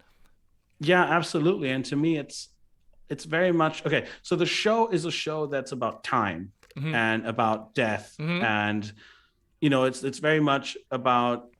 Yeah, people sometimes say it was so similar to Lord of the Rings in some ways, blah, blah, blah. I'm not very interested in that particular debate because there's a handful of references. But what it shares with that is this awareness of things passing. In the intro, it says this was the last of the Babylon stations. Yes. It tells you the year. It's about, and as you see as the seasons go, people age, people die. It's about mortality. And I think in that it finds a tremendous sympathy for the yearning that we all experience for meaning. Yes. And that's a lot of what the religious depictions in the show are about, even if they're not true. Sometimes we know that certain things that people believe are not true. Yes. We know there's no Holy Grail. Yeah. And, even some other aspects of some of the religions, some things that are going to be shown on the show, we know that that's not real or it's not the way that people think it is. But at the same time, the show understands that we, as these individual living beings in this inexplicable, bizarre, ancient universe, trying to somehow make sense of these short lives that we have, we need to look for answers. And sometimes it's the looking, it's not even the actual answers. With the Grail is symbolic in that it's not about finding the Grail, it's about looking for it. And it has tremendous sympathy for this attempt to find answers, because nobody really has any definite answers. And that's why it's beautiful, and in some sense also sad, that there's all these religions and all these things. It's a very moving thing. It's not just triumphant, but it's moving, because it's that common yearning for comfort and for answers and meaning that we all share. And I feel like this extends itself So that, again, just the thematic consistency is really just breathtaking. The same thing that you see in this episode, where you have, a person basically creating a disciple in some ways, you might say, is what sort of happens this episode, and a lot of people who don't think it's worthwhile or whatever, and it just kind of has everything in it, I would say. I also noticed this same kind of thing play out a little bit with Jakar. He is very devoutly religious, not in any religion we know. It's the religion of the Narn, or one of the religions of the Narn, I guess. I haven't seen another one, so I don't know if they have multiple religions or not. But it is mentioned that they follow, at some point, that they follow different leaders, but they do seem to kind of be almost part of a same sect, kind of group of, or different sects. Yeah, like a greater religion, Okay. But then there's different leaders inside of it. It's not entirely clear. They have an episode where this actually comes into play too. It actually ties together many of the things that I like about the show in the small.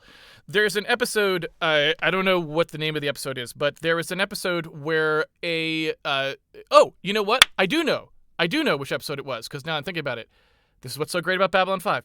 The labor strike episode is actually the one where it happens, because well, I guess they would be the equivalent of stevedores. I guess in America, the people who unload shipments at a dock and load shipments at a dock, they are being overworked because of conditions at the station, and this is what actually leads to the labor dispute, because there's an accident that probably wouldn't have happened if they hadn't been overworked and if they'd had proper equipment and so on, and this leads to a labor dispute. Because Babylon 5 just cares so much about the details, the fact that accident happened also destroys it's some kind of an eggplant shaped, I don't even know what it is. It's some kind of a fruit. It's called an Jaquan F, I think. Is that correct? Yeah, something like that. Okay. Yeah. It destroys this fruit or vegetable that people who practice the Narn religion, or at least the version of it that Jakar practices, they must use this vegetable in a religious ceremony once a year, and it is sort of like a similar to praying to Mecca. They face a particular place where they believe that the sun came over a mountain, and they perform this ritual, but it's only once a year. It's not every day. It's once a year or whatever. And he kind of has that same interaction with Natoth, his basically his assistant ambassador.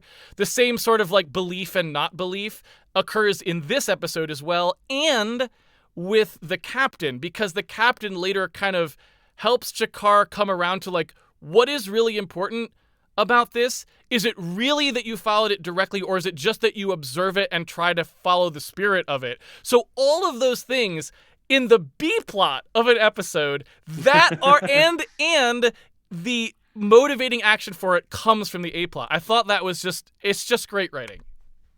Yeah, and I really like about Sinclair that he has these hidden depths, and he's kind of sly. Yes. He seems very serious and things, but then I like how he figures out ways of talking his way out of things. Yes. or I quite appreciate that, and it's a very sympathetic moment for Jakar as well.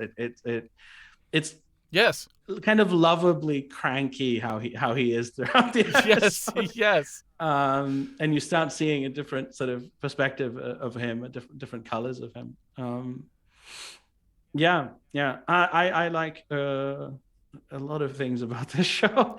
Yeah, Babylon Squared is obviously the big one that gives a lot of that asks a lot of questions, or makes you ask a lot of questions about the future of the show and what's going to happen, time travel, whatnot. There's very mysterious things going on. I like it a lot. I don't think we need to talk about it too much until we get to season 3 and get the other end of it. Yeah. I do love that there is another end of it, that it just set something up, and then we're going to see the answer a lot later. Well, and that it also has been a long time coming. You've been hearing the entire time, multiple times, about how Babylon 4 just disappeared and no one knows what happened to it. So again, it's not just some random thing that they sat down to write this episode and said, well, maybe Babylon 4 is in a time like is in a time warp or something. It was like, no, Yeah. this was like from the very beginning. They were like, something happened to Babylon 4. We're gonna make sure you know that, so that when we get here, it won't be like this weird thing that happens. It'll be like, oh, that's what happened to Babylon, right? It is it makes the person engaging with the story it's so much more satisfying if you've seen the echoes of something in the future propagate backwards in the way that they should. It's just very satisfying in a way that you don't get when things just happen all of a sudden like they do now. And you know what? That's because the show is episodic to a degree. Because if it was continuous, entirely continuous, then somebody mentions in the beginning of a story, oh, Babylon 4 disappeared, and then it becomes relevant to the same story, right? Then it's just, you just set that up so you could do it there. Right. But if there's a bunch of individual stories that do have kind of beginnings and ends yes. before then, and somewhere in there, this just becomes part of the understanding of the world. Yes. And then suddenly there's a story about that. That's so much more powerful. Yes. Because it's not just one big arc in which everything is, everything is only set up to further the next scene or something 2 scenes down the line, but it's in this bigger tapestry of stories, and you feel that could have just been background material, but then it turns out, oh no, that's actually part of a bigger plot. And it keeps you guessing. Like, that's the great part about it is, in the same ways I would almost say that great game design does. It rewards your investment. If you are paying attention to Babylon 5, it's not for naught. In a lot of shows, if you paid careful attention to what was going on in every episode, it wouldn't matter because you didn't really need to know what the characters said. It's just, you'll get the idea. But in Babylon 5, like, paying attention to everything everyone does and says in this show actually makes the experience more rewarding, because you do have these times when things you think, oh, Ivanova's father died in one season. Well, okay, you know what? That's coming back. We talked about Babylon 4. That's coming back. We talked about the free clinic that this guy runs. Oh, you thought that was just a charity thing? Well, that's coming back too, right? And like, everything you pay attention to in this show is information that you have, that you get to know the world, is not a waste of time. And I find that so, it's not trivia, I guess is what I'm saying. And that is so rewarding. Yeah. I like that. I mean, sometimes, unfortunately, things happen, and some stories don't quite play out all the way that they would because like an actor left or something, or some shit happened, or whatever, and then, but they don't just write it out. They always try to make sense of it. There was, as I understand it, some planning for that. So like alternate routes through the story, like ways for characters to exit. Yeah, I think trapdoors is what Straczynski called it. So it was like possibilities to get rid of characters if they lost actors. That is so remarkable. The whole thing still kind of makes sense. And more or less, I think it does. Like, it's not always 100% perfect. Like, obviously, if you knew more what was going on, then you would maybe make different choices. That's but amazing. Sometimes it just hits you suddenly, and then you try to. I think the biggest. This is not a spoiler. I'm not going to say what happens, but the beginning of season 5 is a bit wobbly. Okay. Because there they got hit like with every piece of bad luck you could have all at once, and it was very hard for the show to continue.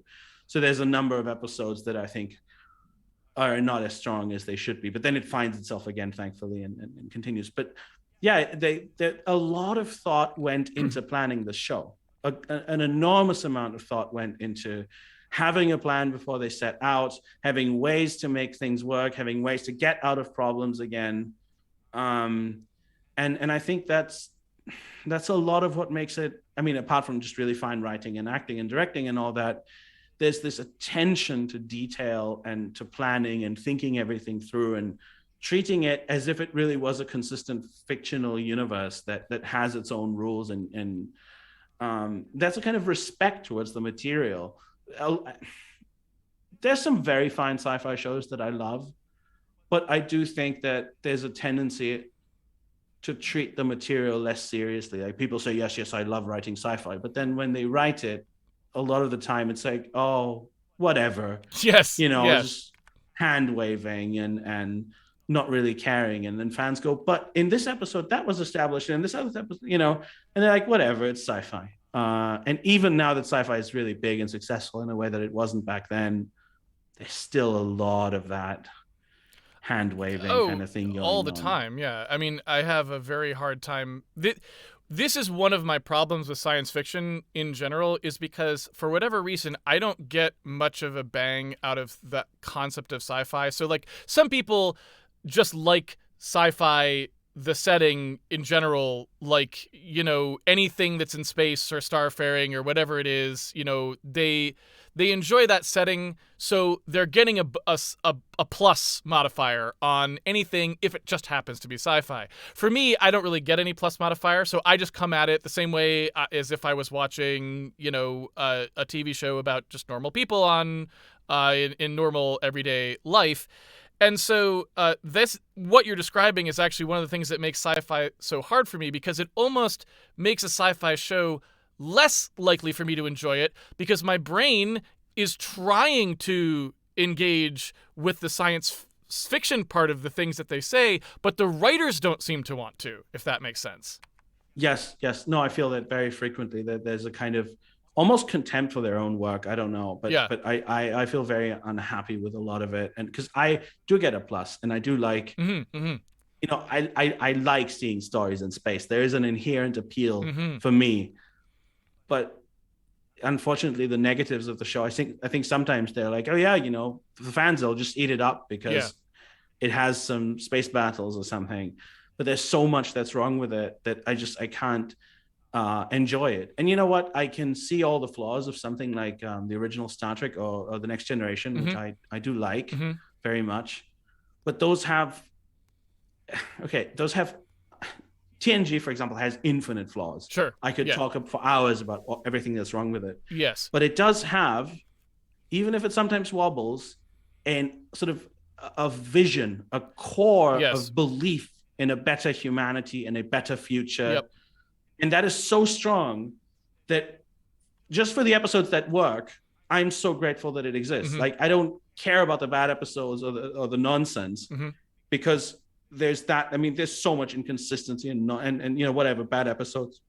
But there is that core of belief, which is so powerful. When it works, when an episode really works, it just it stays in your mind. It's a very powerful experience. But then you see so many shows that don't seem to have any ambition whatsoever. They lack that vision, but they also lack the consistency. Not that there aren't some truly great shows. There are some really great sci-fi shows, even more recent ones, but it is very rare. And of course, for me personally, very little has ever reached Babylon 5, because it also just deals with themes that are very dear to me, and that, these themes of humanity and mortality and all these things. That's what affects me on a personal level. Like, I watch that and it moves me in a way that very few other things do. So I don't actually know where I'm going with this, but yes, I'm rambling. But I do very much love that show. And I'm really glad you're enjoying it.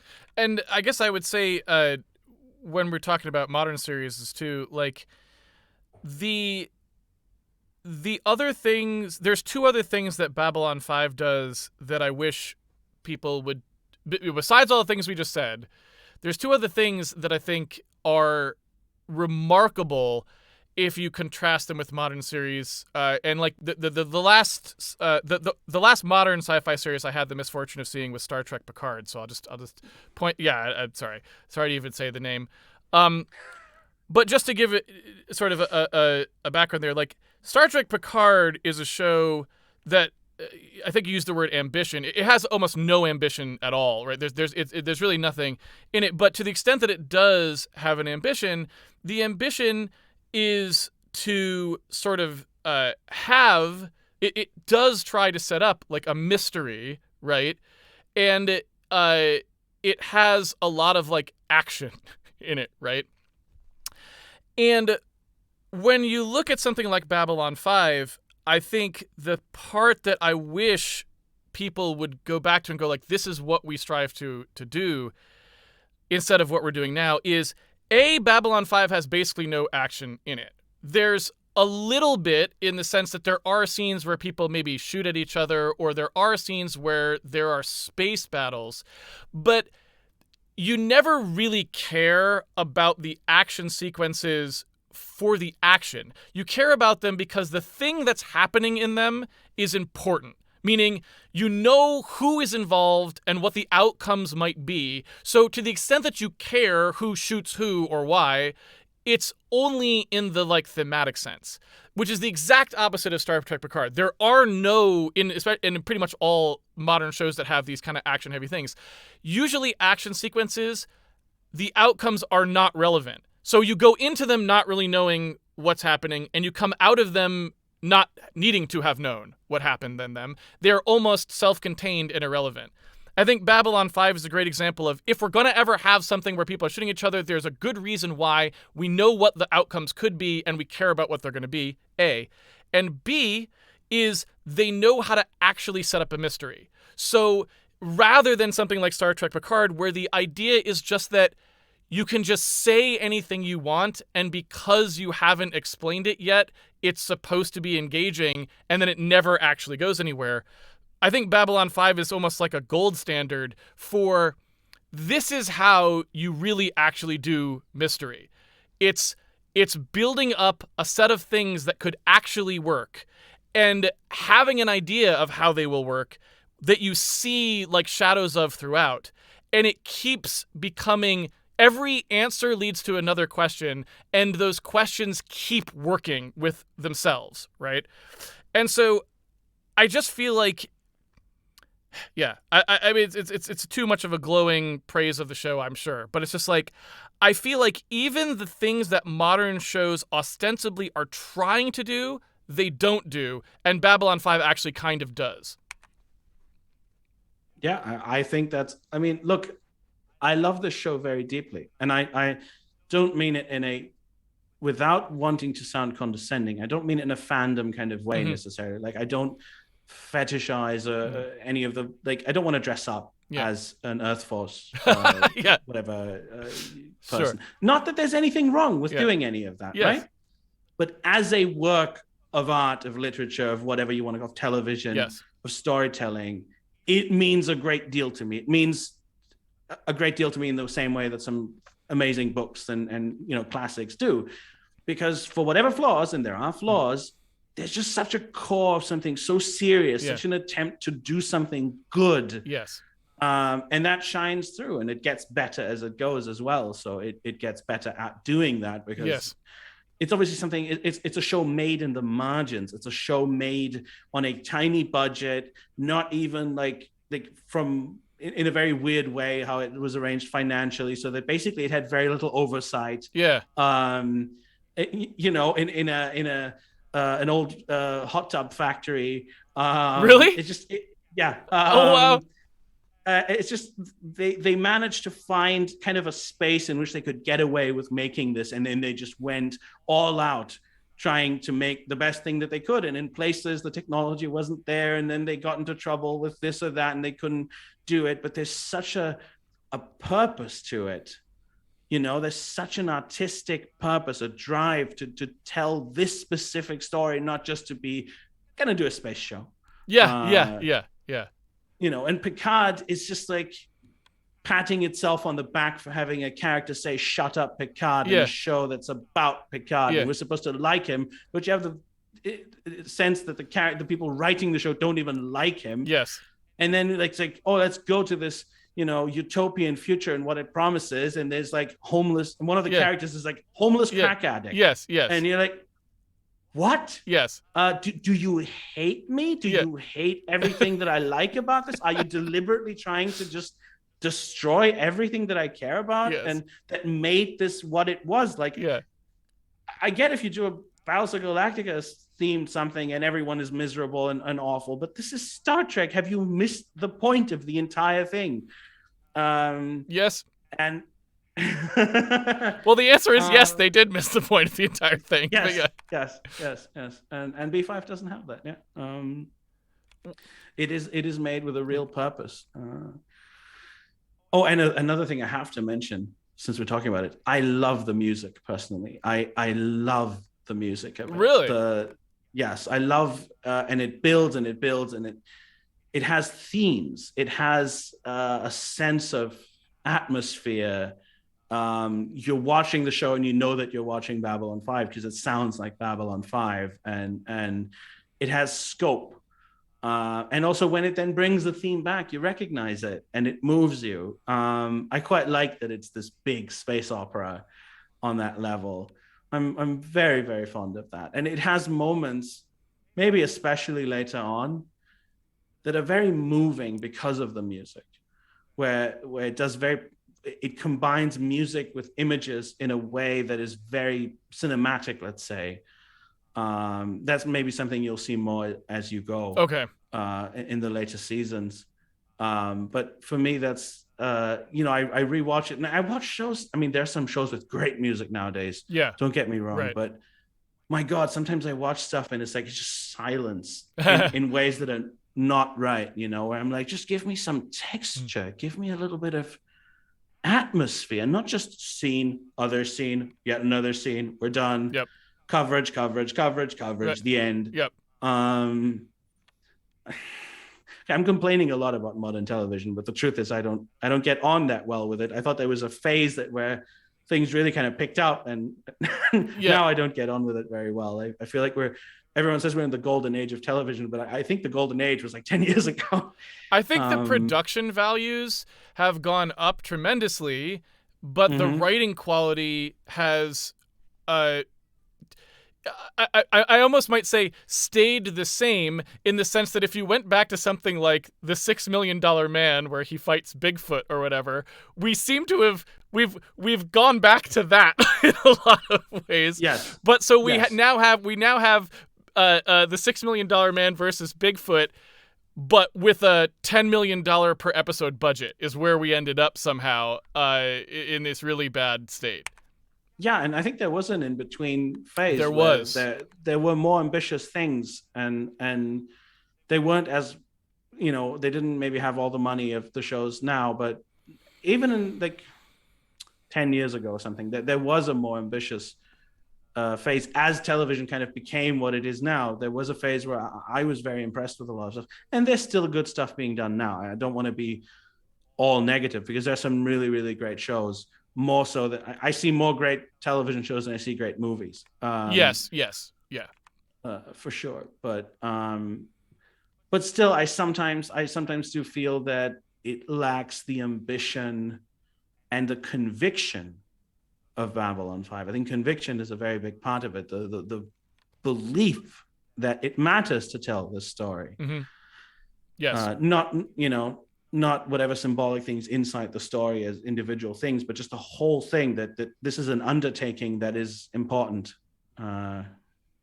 Yes. I mean, that may seem arrogant, but to me, that's how you have to come at art. You have to believe in what you're doing. It is kind of a holy fool's quest, like looking for the Grail. It's this.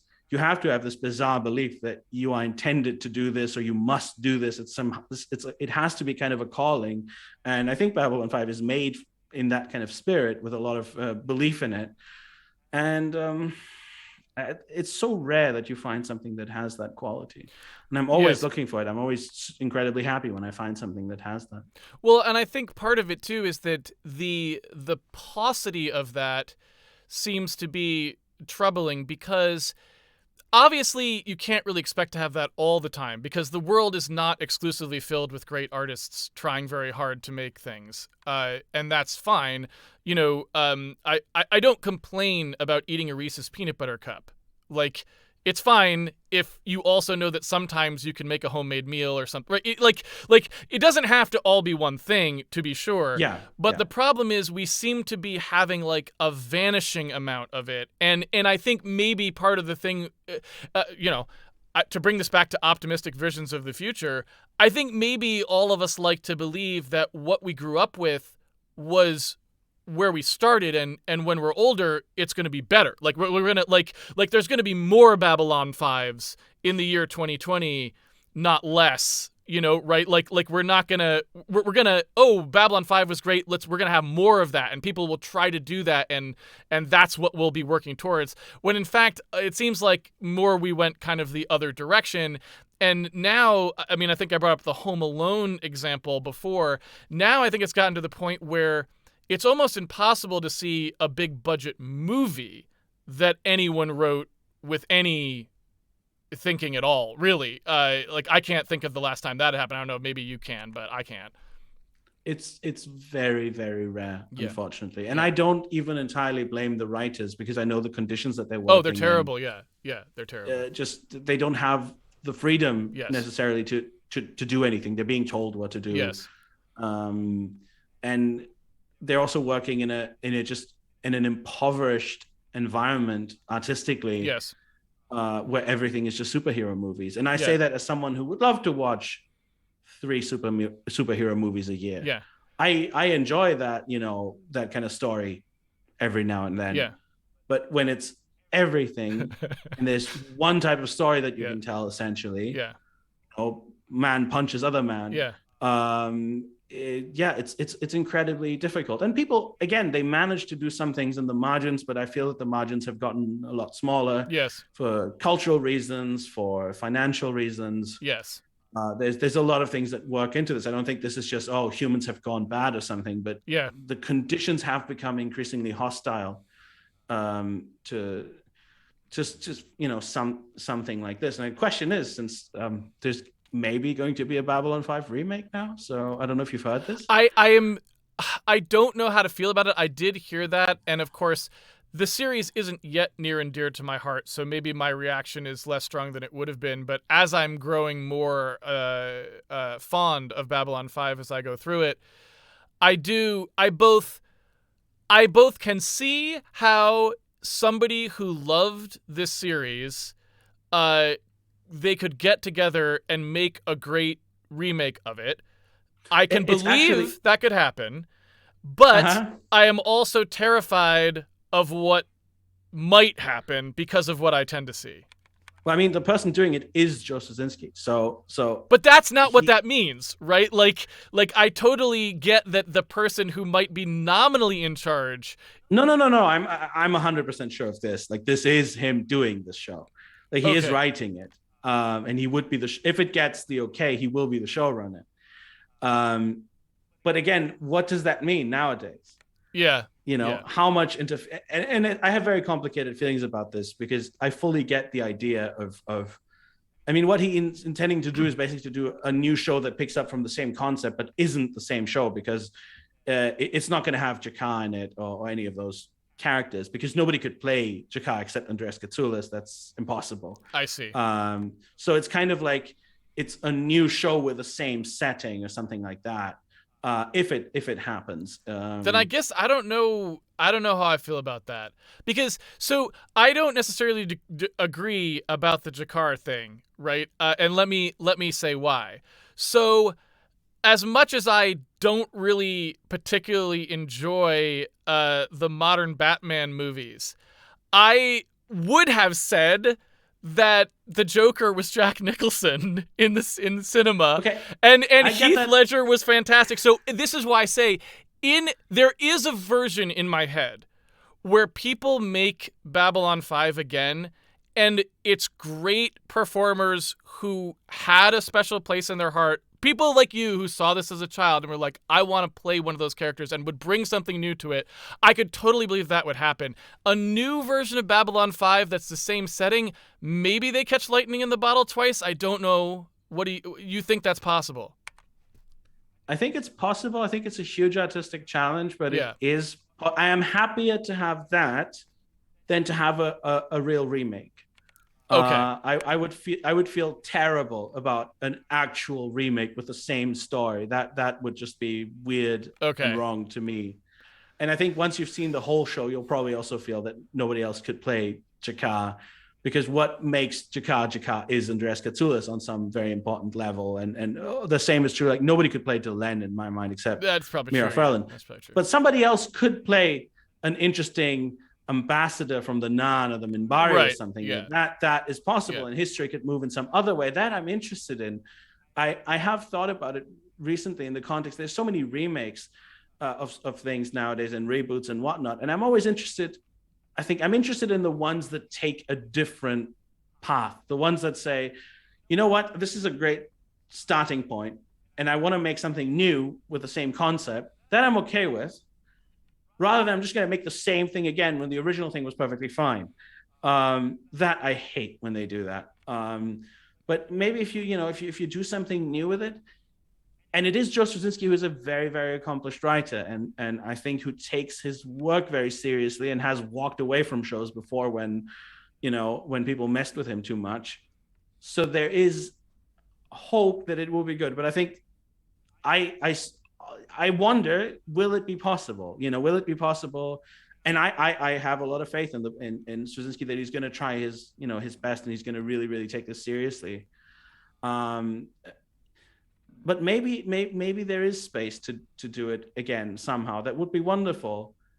But of course, in a way, it's just a different show than what we're discussing now, right? It's going to be a new thing that happens to have the same name, and share some DNA with it, but it's not going to replace or change what we're watching now, which is very much a thing of its time in a good way. I think it is timeless because it is, an honest expression of the ideas and of that time and the people of that time and those actors at their prime all coming together, forming this one thing that could only have existed like that. Otherwise it would be something totally different and we might not even like it. That's a good point.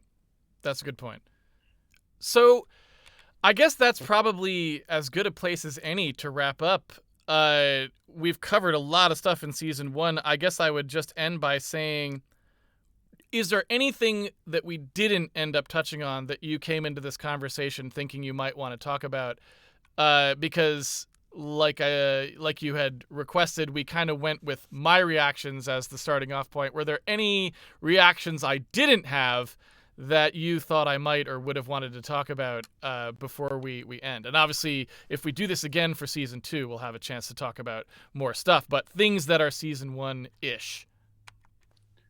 No, not necessarily. I think we covered a lot of it, and I'm very happy that you're enjoying it. Despite whatever flaws you see, there's this genuine engagement, and I hope that will carry you to some fun adventures in the next couple of seasons.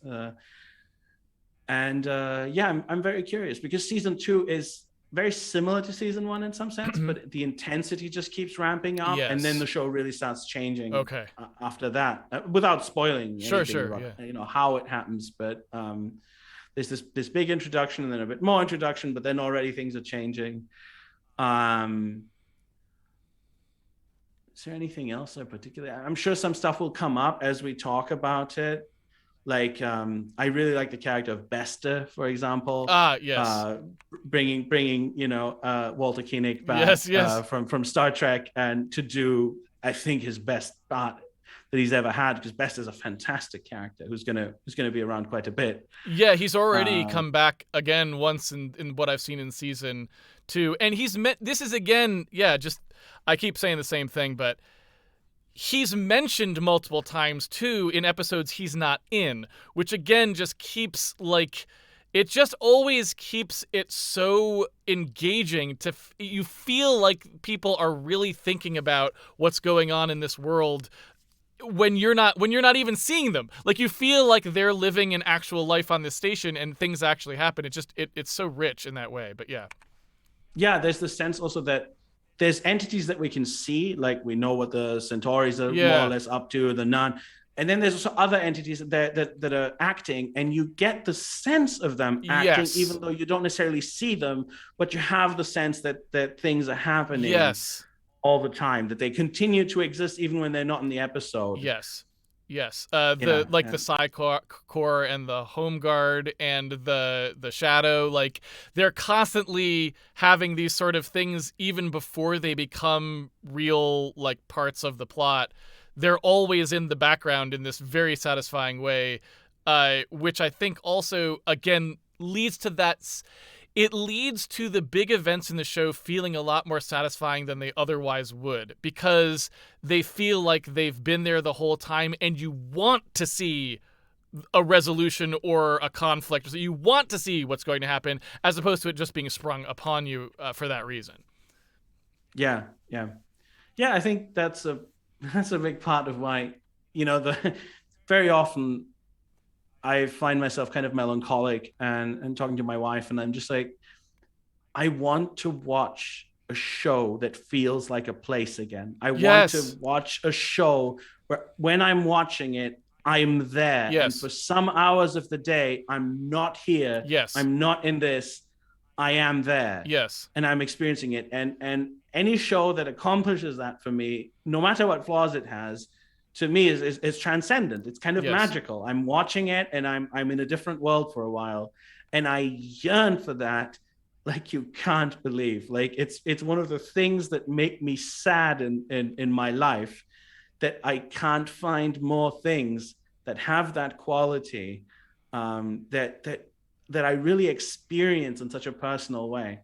Well, and I think that people use the term escapism usually in a derogatory way.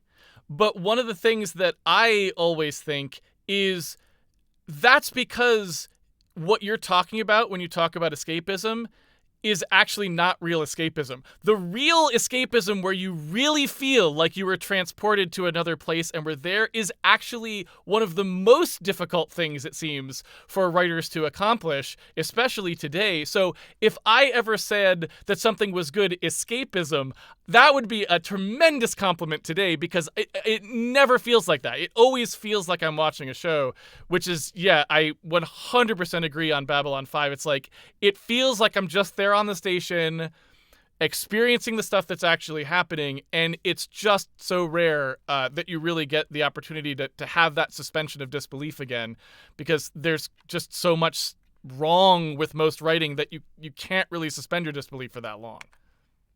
Yeah, yeah, yeah. And that's really what I want the most, Yeah. in a work of art. Yep. Like, I don't even have to agree with it. Yep. I that's what I'm looking for. If it absorbs me in that way, it can have values that are different from my values. It can have Yes. flaws. It can have everything. It doesn't have to be just a thing that preaches to the choir and tells Yes. me everything that I already believe. I just need to have that experience. I 100% agree. Well, on that note, I say we wrap our season 1 Babylon Babylon. Jonas, for those folks who do not know what stuff you've been working on lately, maybe you could tell them where to follow on Twitter. And also, you just finished work on a game. I assume you're probably also working on other games now, but that people can grab on Steam if you wanna give people a way to follow you or see what you've been working on lately. All right. Well, if you can spell my name, I am my name, Jonas Kyratzes on Twitter. Still think about deleting it every other day. Right there with you. And you can look for my website, which I haven't updated in a while. I recently worked on a very lovely game called The Eternal Cylinder, which isn't on Steam yet, but it is on Epic. Sorry for all the people who are very upset by that, but it's a lovely game by Ace Team, which is a wonderful company that does really cool stuff. And I also released an audio drama recently called Gospels of the Flood, with Chris Christodoulou, who is a glorious composer, and with Peter Wingfield, whom you may remember as Mythos on the old Highlander TV series. That's something that I'm very proud of, and it's very Babylon 5 adjacent in some way in how it treats faith. It's a 7-episode show about faith and the struggle for meaning, and yeah, it has a strong Babylon 5 influence, I think, if you look at where it came from for me. So those two things are my most recent output if you want to look for them. I'll put Gospels is free, and the other one you have to pay for. I'll put them in the if you could send me the links to those, I'll put them in the description of the video. I actually wanted to listen to Gospels of the Flood. I had no idea about it. I just recently was looking through your tweet. You know, Twitter is great for everything except actually telling me when people that I care about have done something, which just ends up being buried. Maybe because they want you to pay for promotion. I don't know. But I'm looking forward to listening to that too. So maybe if you could send those links, I can put them in the description so people can just jump right to it and not have to use the horrors of social media to try and find out when people actually make something as opposed to just typing in some tweets. So that would be great because I'm looking forward to listening to that as well. All right. Well, Jonas, thank you so much for joining me. It's been an absolute pleasure. I'd love to do this again for season 2 when I actually get to it. I'm cranking through it right now. I think I'm 10 episodes in. So when we get to that, I'd love to do it again. But it's been an absolute pleasure. Thank you so much for joining me. Thank you for having me. Have a good one. Bye.